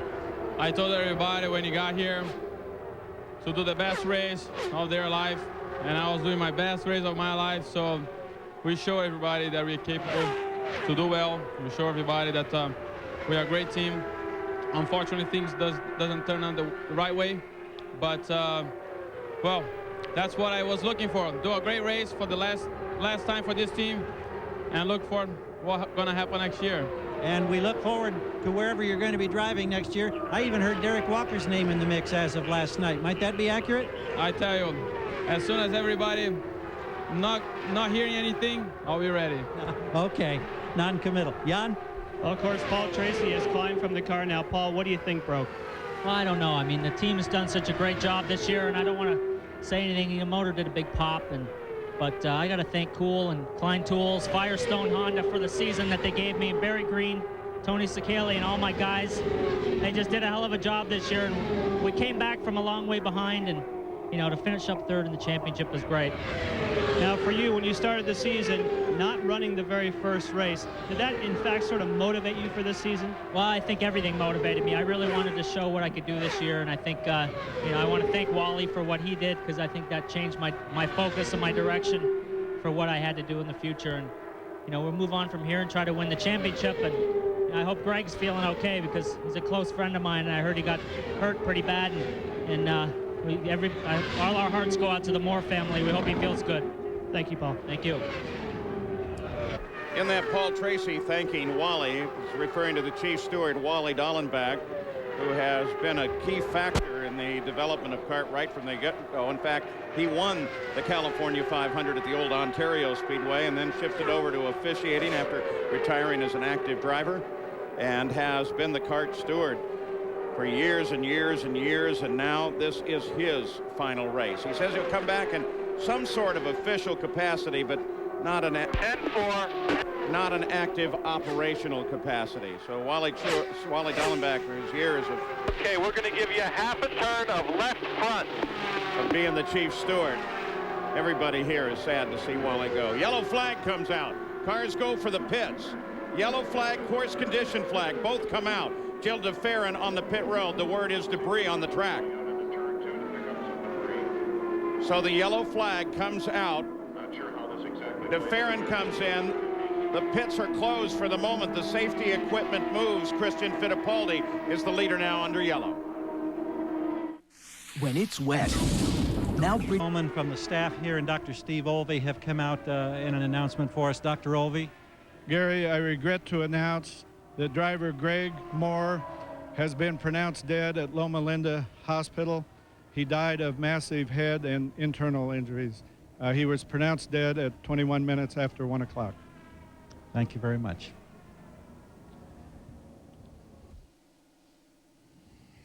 Well, that certainly was our concern.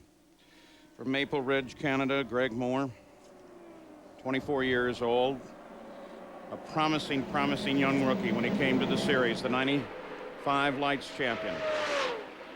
His whole future ahead of him. Won at Homestead this year, was going to move over to drive to Roger Penske's team next year. Our condolences to his friends and family.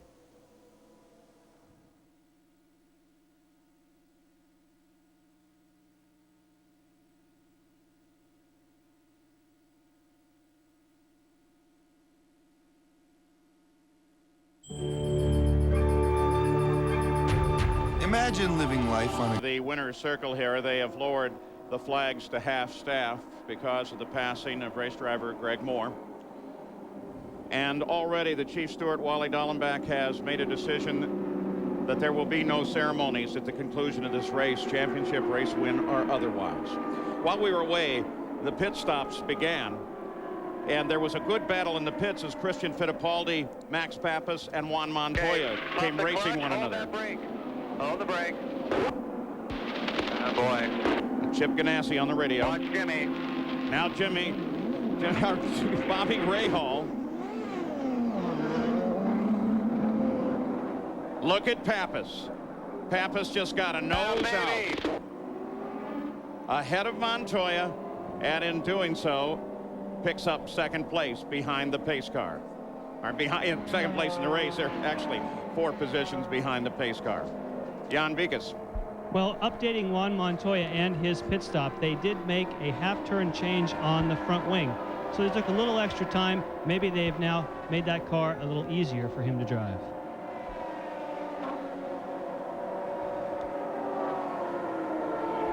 And you can see where the teamwork really comes into play there. You could hear Bobby Rahal cheering on his driver, Max Pappas. We couldn't bring you the reply that Max Pappas gave, congratulating his crew for a great pit stop. A few too many expletives, but he was cheering his guys on for doing such a great job. And when you've got 7, 8 or more pit stops, they can make all the difference. Well, the pit in and out, really, in fact, Pappas got up to second place when he went in and out, and you saw him just edge Montoya as he came out of the pit. And as the points stand right now, Juan Montoya will take the championship. Franchitti is 2 laps back. He struggled with the right rear of that car throughout this race. For Christian Fittipaldi, we're still under the caution. Christian Fittipaldi is the leader of the race, but he's going to be lined up behind several cars when they come back for the restart here at the California Speedway.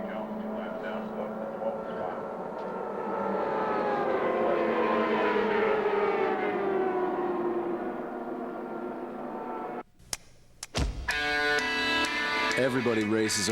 In our ongoing coverage of the 50 greatest athletes of the century, Sports Century takes a look.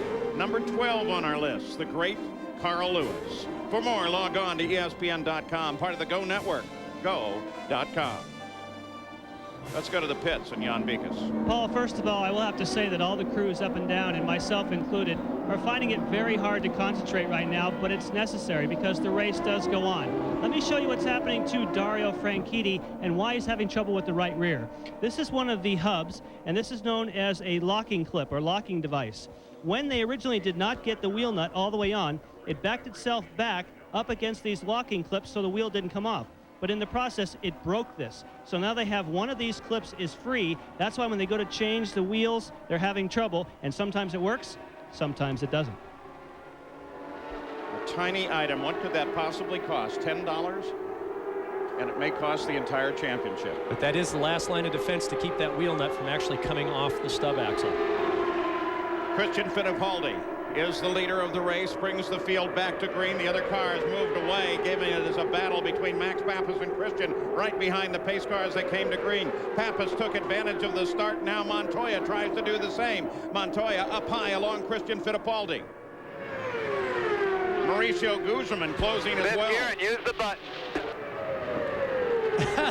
That's Bobby Rahal telling him just use fifth gear, use the button, which means go to full power, full revs, use everything you've got. They've got their telemetry working this time. You won't see a repeat, I don't think. Maxie, that a boy. And as Bobby just said, he set up that restart absolutely perfectly. What a great move by Max Pappas. Jimmy Vasser makes a move on Guzman, picks up fourth place. And I think you'll see Vasser now. He'll stop laying back. He's going to start coming forward. We've seen this so often in the past. And remember Paul Tracy's quotes from last year. He felt like a sitting duck with 4 laps to go. He didn't want to be the lead car. Jimmy Vasser knows that as well.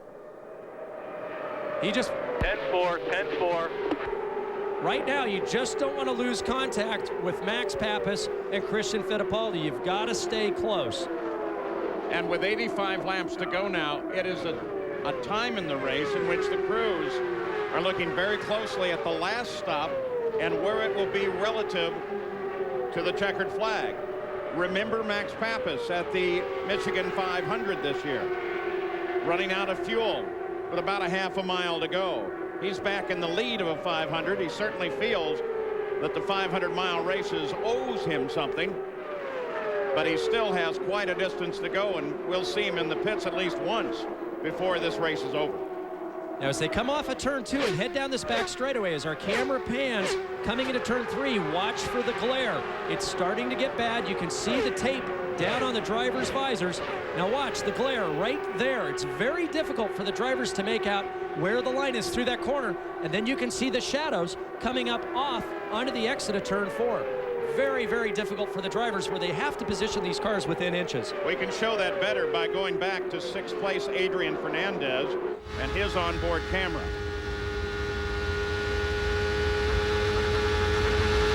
Okay, coming onto the back straightaway out of turn 2. You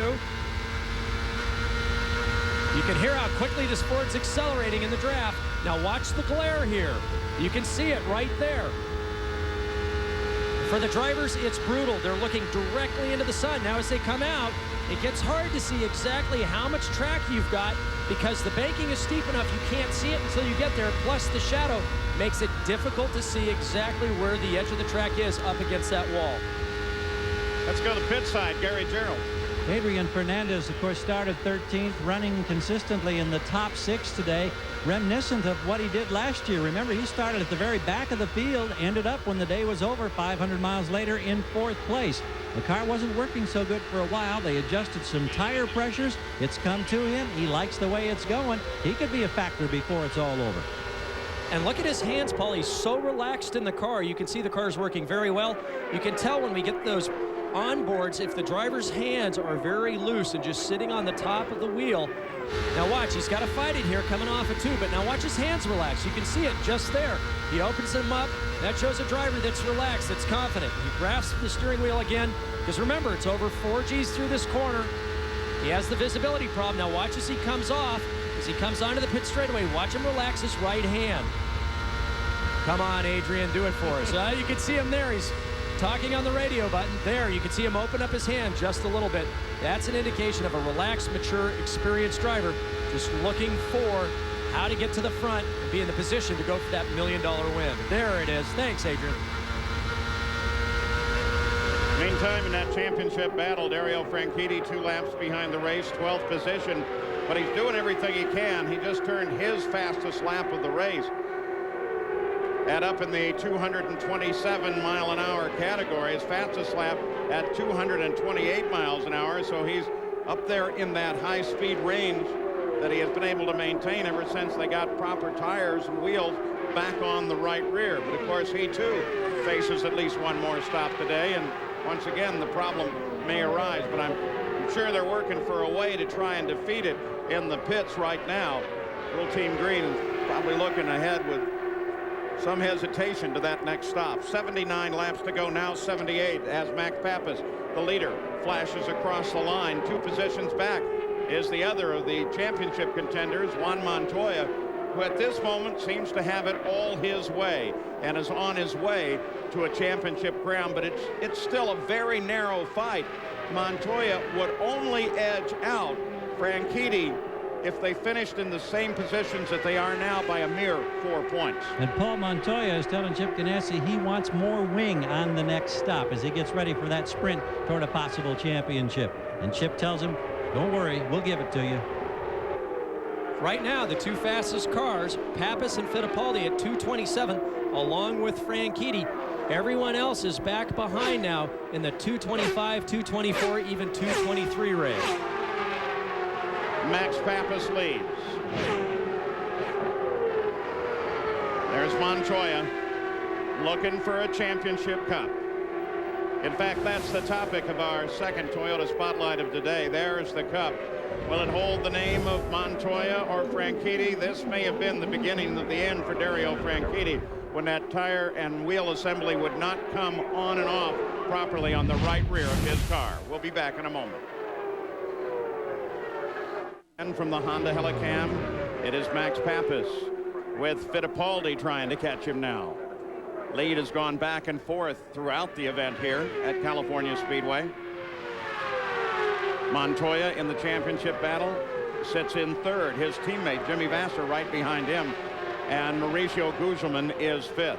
And Pappas is backed off now. His last lap was at 223. Fittipaldi's was at 225. So definitely they've come back off the pace where they were running 226s and 227s. In 7th place is Al Unser Jr. right now.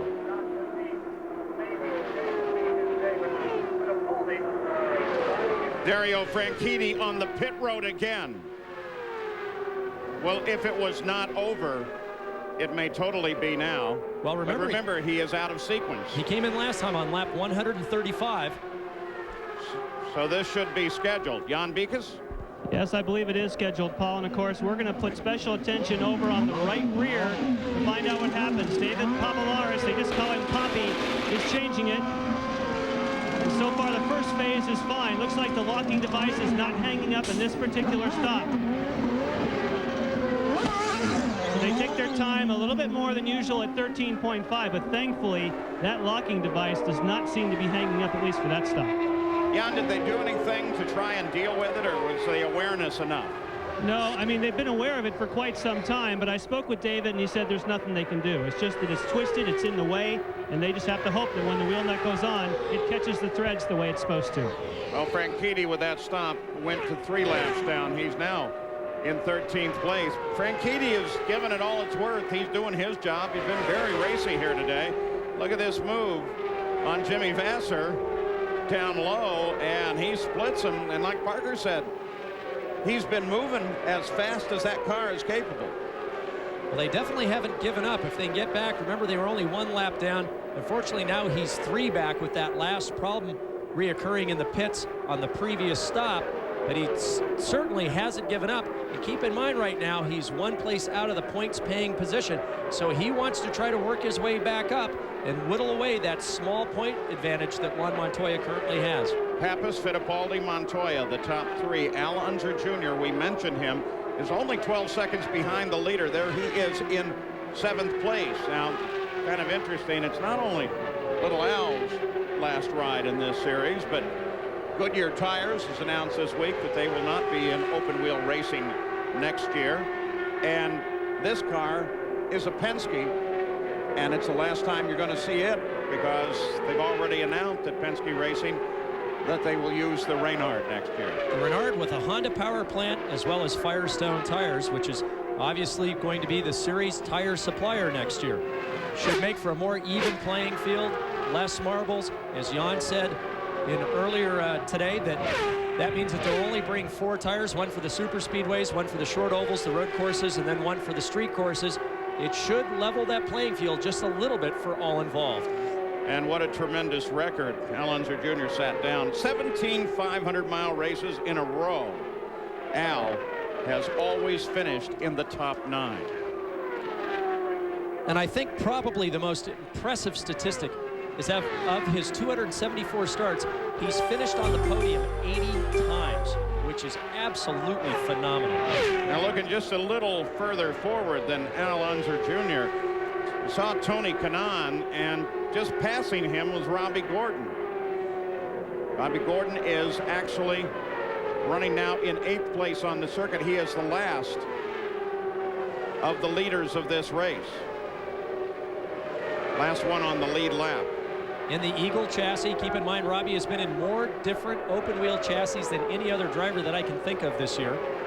Dallara, G-Force, Renard, Swift, Eagle chassis. Not yet totally sure about what he's going to do next year, but he knows what he's going to do this week. He's going to the Baja, run off-road again. In fact, he invited me to come along. I thought about it. I looked energetically like I wanted to do it, and then came up with 5,000 or 6,000 reasons why I couldn't. I'm just fully booked up this week with book reading and stuff like that. Now, I'd really like to do that. Wouldn't that be fun to be able to ride with a master in off-road like Robbie? I don't think I can hold my breath that long. I think that's the problem.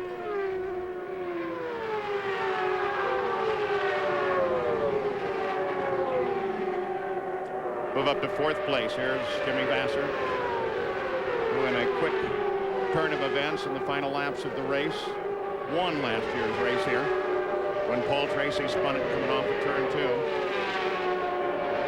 as the leader as they were coming back to a green flag for what should have been an easy conclusion of the race for Paul Tracy, and that gave the race over to Jimmy Vasser. Jimmy right now 6.7 seconds behind Max Pappas. On the previous lap, he and Max were the 2 quickest cars on the racetrack. Drafting is so important here. It's over 4 seconds to Montoya, and running by yourself is not the quick way to get around Fontana. He needs to really hustle this car around, try to make up some ground, pick up the draft of his teammate, try to work with him to get back up to Christian Fittipaldi and Max Pappas. So it's Pappas, Fittipaldi 7/10 back, then Montoya, who's about 2 seconds back from the leader of the race. We'll be back with more of the 500. With that broken wrist that he suffered at Detroit, phenomenal performance from both of these athletes. Being able to miss 5 races like Christian, still be in the top 10 in one of the most competitive series in the world, shows you what a great season he's had despite missing those races. As we watch Christian, one of the other announcements that came out here at Fontana, Stefan Johansson, former driver in this series, has fielded a Indy Lights team for some time, has announced that he's going to have a Champ Car team for next year. Oh, Robbie Gordon slashes across behind Max Pappas. He heads for the pits, and Gary Gerald. Well, one of the luxuries of running here at this magnificent California Speedway is wide pit boxes. A pit and a half, 61 feet actually, as Pappas glides in. Has to lock it to hit the mark at the last moment, but no problem there. And the routine service goes to work. Now we'll see if Jim Prescott makes any changes on the wing up front. None. Waiting. That's a nice 11-second stop. Very busy time for the driver. You can hear the instructions. It's just a They have to reset the fuel meter. Usually the drivers will go to full stiff on the front bar, reset the rear sway bar, move the weight jacker back. Very busy time, not only for the crew getting 4 tires and 35 gallons of methanol, but also for the drivers, all done in 11 seconds. Jimmy Vasser is in the pits now. His teammate Montoya out of second. Behind Fittipaldi, who has remained out, comes into the pits. They're waiting for Fittipaldi as well. He's lined up right behind Fittipaldi as they come in. There are the two of them. First pit is going to Fittipaldi. He heads in, and Jan waits for Montoya. Yes, and the first thing the crew did, Paul, was try and keep each other calm down. Here, Chip Ganassi on the radio, trying to also keep Juan doing his tasks. Giving you half a turn of front. Okay, you ready?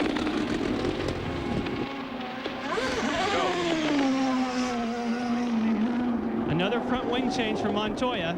Stays in front of Christian. They're trying to get that car balanced. Gary Gerald. Quick follow-up on the stop by Christian Fittipaldi. The car came down off the jack. Then they had to put air back in and get it back on the jack stand. I don't know if it really cost them, but it might have been worth a second and a half or so.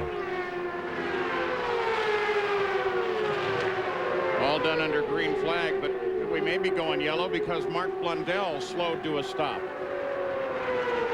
He's had engine electrical problems twice today. This might be a reoccurrence of the same. And in that position, I would guess they will go yellow. And that may be a great advantage for Mauricio Guzman, who has picked up the lead of the race and comes into the pits. Good one. They still are not going yellow. They're going to keep this race under green flag conditions. 50 laps remain.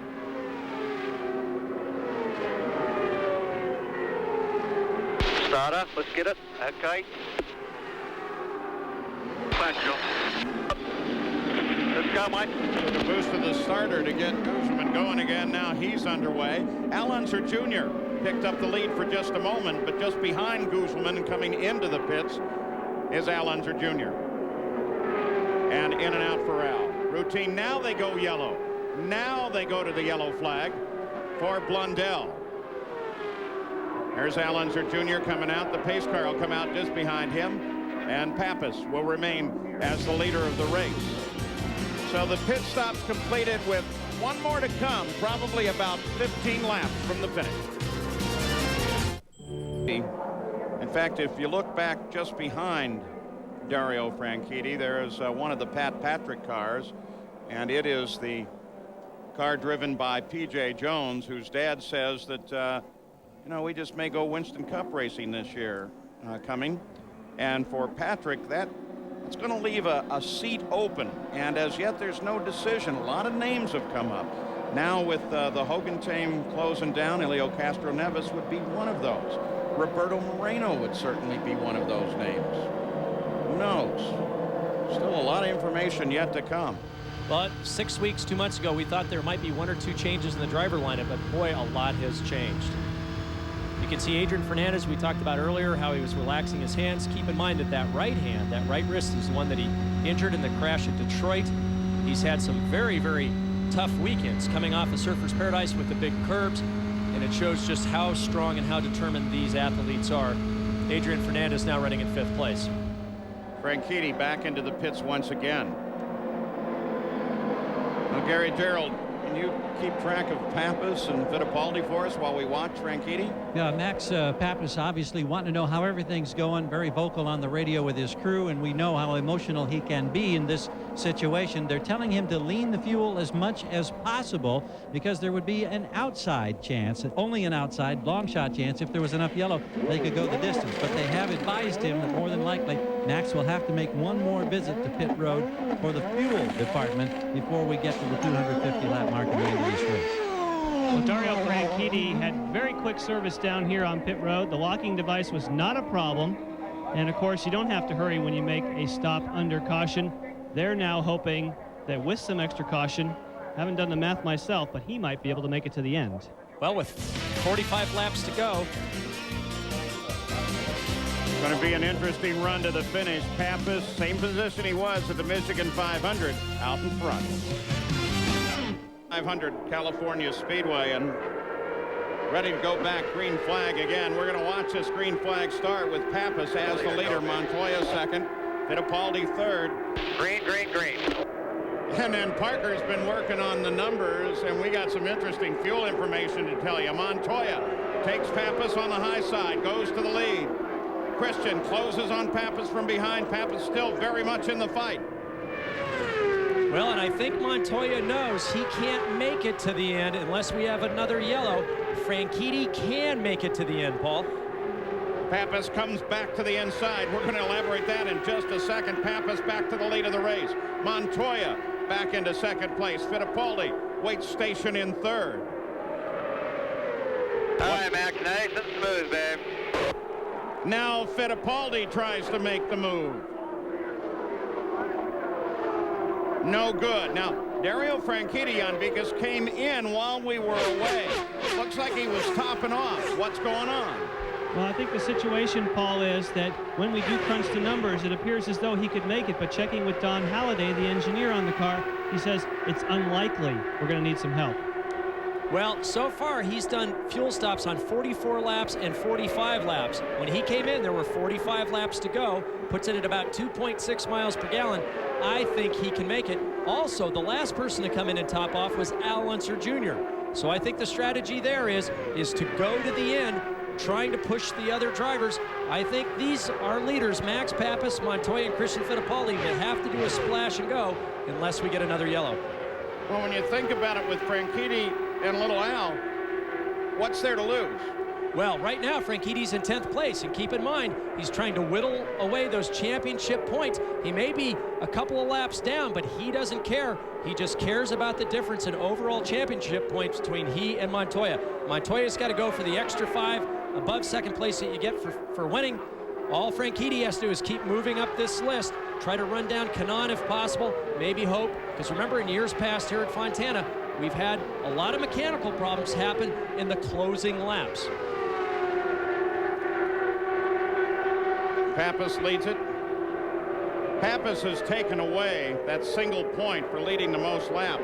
So he's taken that out of play between Franchitti and Montoya.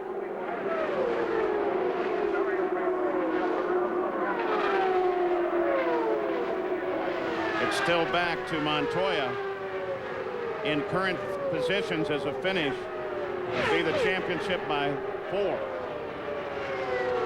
But there are 38 to go.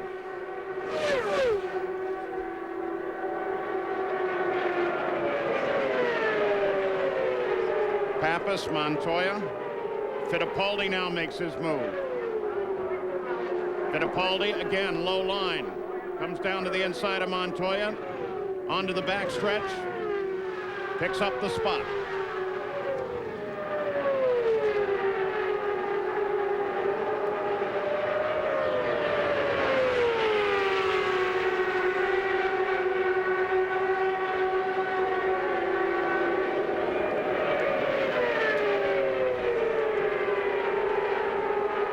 So with Dario making that move, look at this. Closer yet for Franchitti. Exactly what Parker was saying. Remember, it's 20 to win, 16 points for second, 14, 12, 10, 8, 6, 5, 4, 3, 2, 1. So obviously that's what they're computing down in the Chip Ganassi pits, down in the Team Green pits, is how many points they get for these positions. Well, I was kind of hesitating there looking at this. You see the change in the points. Russ Thompson, as we're looking, we think it's won by 2. Recalculation by our stat guy, and he says this is right. 214 to 213 points given current positions.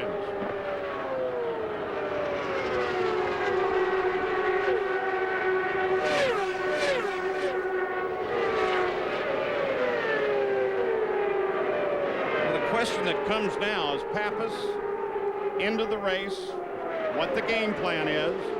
What's Bobby Rahal thinking there? Remember how the race was stolen from Pappas the last minute.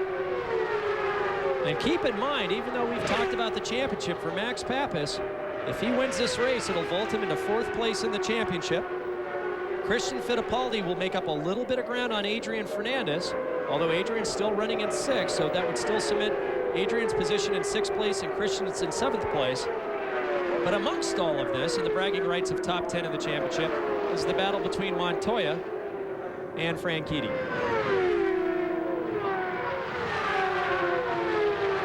Max Pappas remains the leader. Just went around his teammate Brian Herta once again.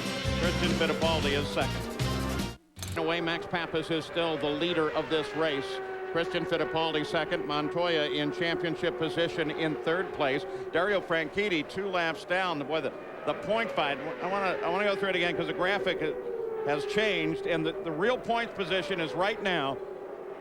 Juan Montoya would take the championship by a slim 2 points. But remember, Franchitti is fueled and in a position to theoretically at least go to the end of the race, and that might give him just enough to edge out Montoya. Now, what about Max Pappas? Remember, we were starting to say earlier at the Michigan 500, we've said it several times, the whole race turned on the very last corners, and he ran out of fuel.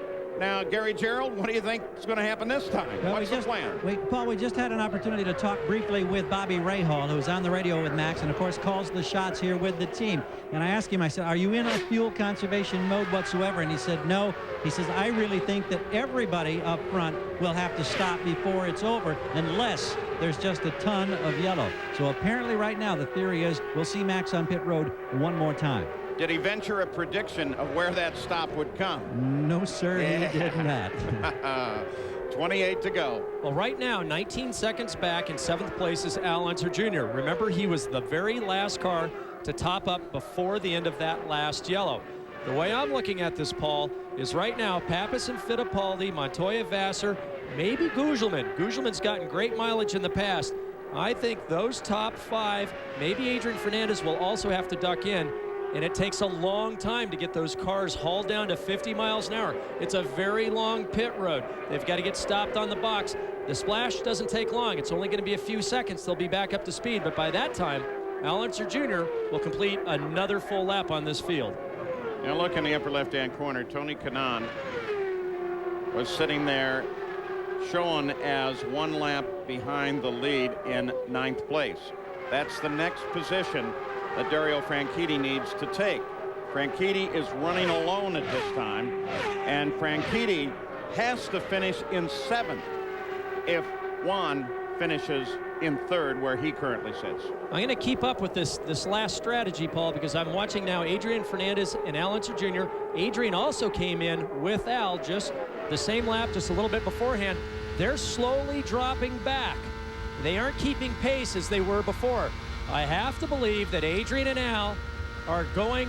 We've seen Adrian now with this onboard several times up in 6th gear.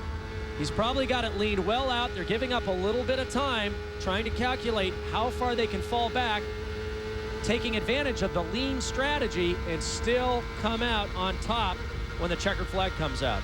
Jan Beekes. In the case of Dario Franchitti, I know that we are assuming he can make it to the end, but I asked the team again, this time Kim Green, who makes the calls, and his quote, it is very doubtful that we will be able to make it to the end without making a stop. Well, he's gone 44 laps. He's gone 45 laps. He came in with 45 laps to go. I don't know if they're just using us to try to make sure that the other teams don't pick up on what's going on, but I would imagine if he's done it twice before, he can do it again. And guys, we've had confirmation from the Patrick pit that the plan for Fernandez is the gamble. They're going and hoping they make it to the end. Thank you, Gary. You made my day. And it's the car that we have a camera on. How great. The only one right now that's still working. Yeah, our cameras have taken a beating today. Pappas leads, then Fittipaldi. Franchitti once again, about 24 seconds behind Tony Kanaan, 9th place right now. Well, he's got considerable distance to make up just to get into 9th, and he's really got to get all the way onto the lead lap and into 7th if he wants to win this thing. But let us not forget the potential of attrition in the next 22 laps of the running. Last lap for the leader of the race, Max Pappas, at 226 miles an hour. California Speedway, you're looking down from the Honda Helicam. Paul Page, Parker Johnstone, Jan Beekes, and Gary Gerald. Max Pappas is the leader of the race, but let us remember at Michigan this year, last laps of the race, when suddenly Pappas slows, Kanaan goes past, and it's just that distance in terms of a run to the checker, and Montoya almost got Kanaan at the line. So now the whole game with fuel. They're talking, Parker, that they might bring this car in just a couple of laps. Gary? Yeah, and they're clearing the pit area out of all camera folks and spectators. The guys in the wall are definitely, the body language says it'll happen soon. There was a radio conversation where Bobby asked Max, can you go without a tire change? Max said he didn't know. So one of the critical things will be what decision is made. Will they take the time to put on the fresh Firestones? And we'll keep an eye. We'll shoot it from the back of the car this time. Obviously, they won't need a full fuel load. Well, keep in mind, it'll be a quick fill. The tires have shown great durability in the past. We've seen on other ovals where teams have foregone the tire change, because remember, you not only get new tires, but you may also introduce a problem with the pit stop like we've seen with Dario. If he's getting good tire wear, if he's happy with the balance, they may not want to take that risk, because remember, they won't sit there for the fuel load. It'll just be a splash and go. But remember, too, that was their problem at Michigan. The fuel wasn't the fill they wanted. But, and also the problem they had is that the telemetry went down, so they weren't sure exactly how much they had left. They don't have that problem today. Keep in mind, Max Pappas can make adjustments within the car. I think I said it backwards last time. He can go full soft on the front bar if they put new tires on, and some fuel, full stiff on the rear, and then adjust that out if the car starts to go loose. Work with the weight jacker. But in this case, if the balance is good, they'll just put the fuel in and send it straight back out. Robbie Gordon must be having some kind of a problem. He's just fallen down 2 spots. But that moved Franchitti forward into 9th. The championship fight is now separated by 1 single point. Montoya 2:14 if he finishes where he is. 3rd, Franchitti 2:13. If it's a tie, they go to wins, and Montoya has the most wins this year. Oh, 14 laps to go. And battle Paul, they've for the gone race over the and wall. Sorry, Gary. They've gone over the wall. They're ready for Max Pappas. All right, this is the battle for the race as we continue with the battle for the championship. Going to go to the closing laps of the season at California Speedway. Whoa, fast off that transition, slows it down, gets under the speed limit. Look for Jimmy, look for Jimmy. We had him locked there, Paul, just at the limit line. Hit the marks, this is going to be a quickie, hit the marks. Gary Gerald watches along with Bobby Rahal. And the radio is open. That's the voice of Rahal you hear saying this will be a quickie. The tires are there should they elect to put them on. We'll wait and see what happens as Max comes in. Keep the rims up. No tires. It's fuel only. Didn't even go up on the jack. There's the tap with the stick. He's rolling about 8 seconds. Longer refuel than I would have expected. I bet they're not taking any chances. The most important stop this team's made all year long. Max Pappas dragging the brake down the back straightaway, put it right on the speed limit at that first pit entry, right on his marks. And as we thought, no change of tires. Christian Fittipaldi comes in. Routine, quick splash as well. The only change. 12 to go. At that line, he can accelerate. Jan Beekes, what about Montoya? Well, we will see a similar situation to what we saw for Max Pappas. Rob Hill is already out on pit road. They have tires near, but they look like they are not going to go for tires. For Juan Montoya, again, just get enough fuel. We'll see if they can be faster than the 8 seconds that we heard for Pappas. And as we get within 10 laps, this is where the last 2 years we've had several cars suffer mechanical problems. Watch your speed in the pits. Watch your speed. As always, Chip Ganassi talks to his lead driver, Montoya. Montoya on the road. Nice and easy. Jan Bigas. And Paul, they have a stick at the ready, similar to what they had for Pappas, and they know they have enough fuel. Do you see Rob down there? He's talking about Rob Hill. Stop on Rob's hand. Stop on Rob's hand. Rob, put your hand out there. Slow down, slow down, slow down, slow down. As soon as they get the fuel they want, he will tap him on the helmet. There it is. Go, go, go. Chip Ganassi, the ultimate backseat driver. And that stop was exactly what they wanted as go. 10 laps remain now. Now the rules change a little bit with regard to how the race is run. CART will make every endeavor to run this, despite a car maybe pulling down onto the grass, all the way to the checkered. We'll stay with you to the checkered. Gary Gerald? Paul, here's the question. If you're Pat Patrick, Jim McGee, and everybody else with the Patrick Racing team, how much faith, how much trust do you have in the computer? The computer says right now that Adrian Fernandez will run out of fuel as he crosses the finish line. Oh, I don't think so. I don't have that kind of trust. But Pat Patrick is a much bigger gambler than I am. Those things are proven to be off more than a single lap on 2-mile courses.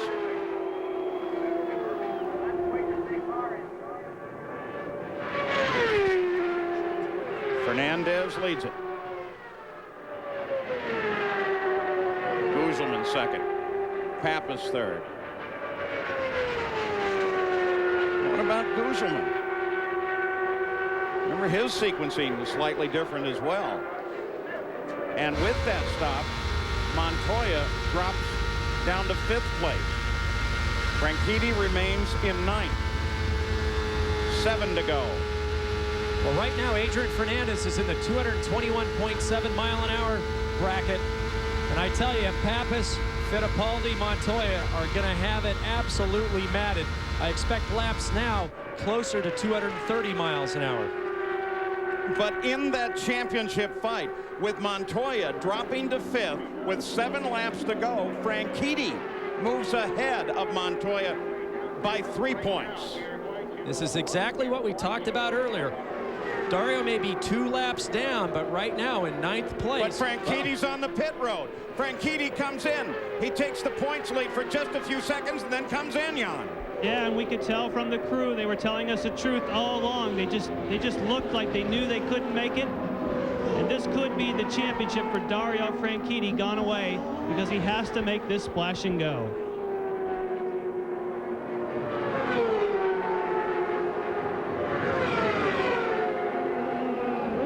He will also only need fuel. They're not going to go for tires. They will do it as quickly as possible, but the fact that he's even here on pit road is going to make a huge difference. They had a substantial difference in fuel mileage between their first few stops and that last stop, Paul.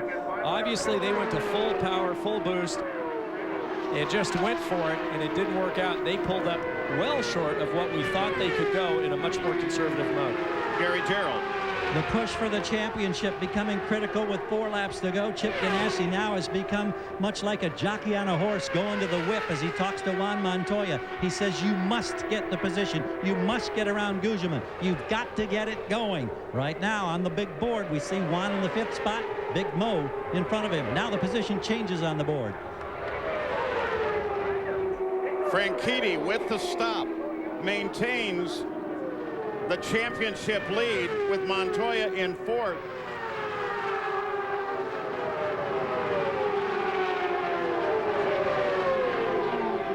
And Montoya, with the move on Guzman, goes to 4th. And they're tied. They are now tied. 3 to go. With a tie situation, Montoya wins the championship. The other story, Fernandez. He's on point. He's the leader. Pappas is second. Can Fernandez go to the end? Fernandez across the line. 2 to go. And of course, Montoya's got 7 victories this year. Dario has 3.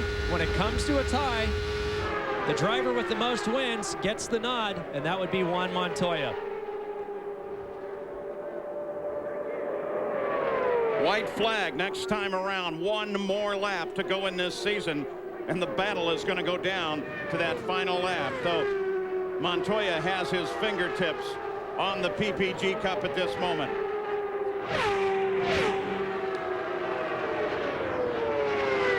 The white flag comes out for Adrian Fernandez. Rest of the field flashes under the white flag. Fernandez on the backside.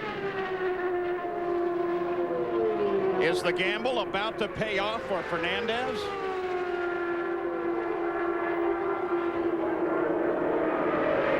Off of the final corner, Adrian Fernandez takes the win. The gamble pays off, and it's number 5 in his career for Adrian Fernandez.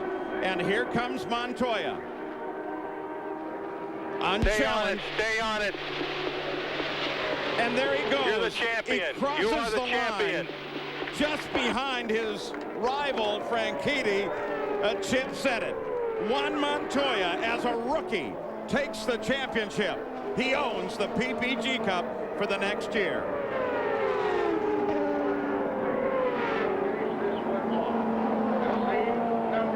Now the checkered flags fly on the entire season. Everyone being called to slow down, move to the pits.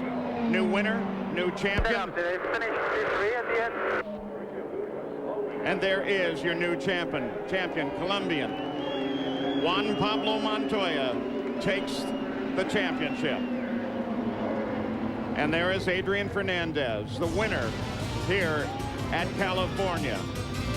A day with tragedy, a day with elation. We'll be back. You are the man. Great job. Great job. It's a win. It's not easy. Believe me, I was pushing really hard. Scores and scores again. Yeah, I like it.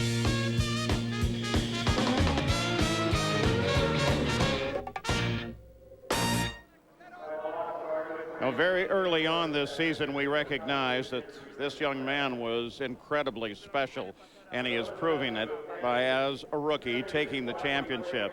A somewhat muted championship, though, because of the tragedy, the passing of driver Greg Moore, injured at the start of this race. And at this moment, all the cars have been taken to their respective pit positions. There is no final ceremony, but this prayer service.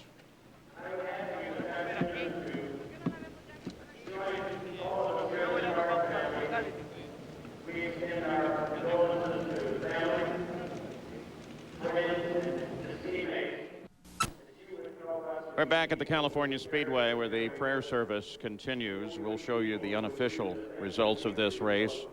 Normally, there would be celebration and people heading for the exits. No one has moved.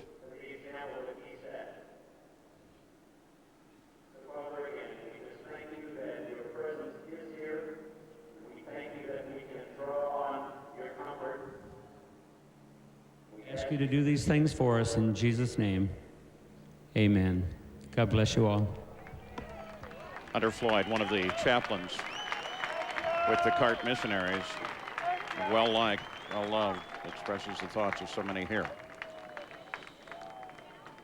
So the race is resolved in Adrian Fernandez's favor, and the championship to Juan Montoya. Let's go to Gary. Paul, it's so hard to describe the emotion that thousands of people are feeling, and it's swept over all of us. Chip Ganassi and the crew have talking to Juan, and remember, these drivers, of course, have not been aware of this, and they need just a moment to be able to collect their thoughts, and Juan has had that opportunity. And Juan, I don't know how to ask you how you can enjoy such a career highlight in a moment when there's this deep sorrow, and I know you just find out about it. Can you tell us what kind of thoughts you have at this time? No, it's really bad. It's really bad. It's happened again this year. Greg was a great guy. I'm really sorry for his family and everything. He didn't deserve to die. I know that in terms of the race, and the decision was made that this race would continue, and Chip, if you don't mind leaning in here as well, you talked on the radio. There was the concern about the fuel strategy, the importance of every position at the end.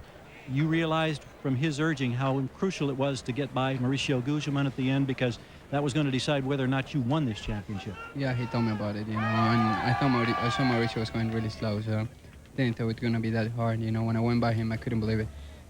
Chip, we must offer our congratulations to this team in a time of this somber atmosphere. We salute you with another championship. How much of a long shot did you think it would be as this day began? I'll tell you, Gary. I can't tell you. I'm just not ready for. I'm not ready for a championship. I'm not ready for today's activities. I'm ready to congratulate my pal here for what a great job he did driving, and I want to certainly, Greg was a friend of all of ours, and I'm a little bit speechless right now, to tell you the truth. And it's an emotion that is shared all and up down pit road at this time. We do have a champion for 1999, but there's been a huge price paid by another team on this day, and our thoughts and prayers are with Greg Moore and his family. Very subdued there on the scoring pylon in 26th place is the 99 car number for Greg Moore.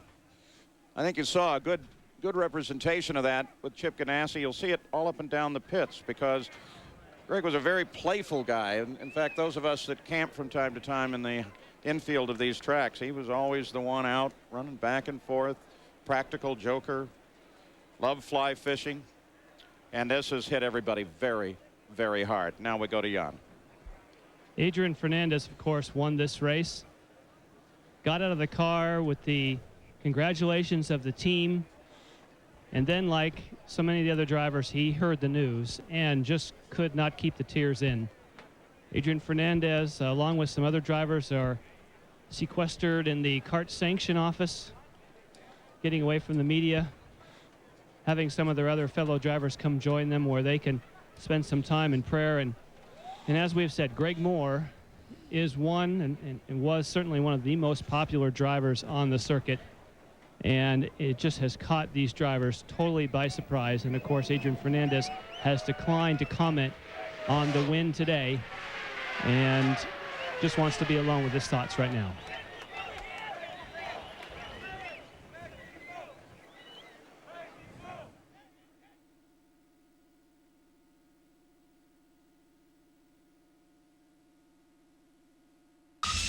Literally to the last laps and resolved with such a close finish.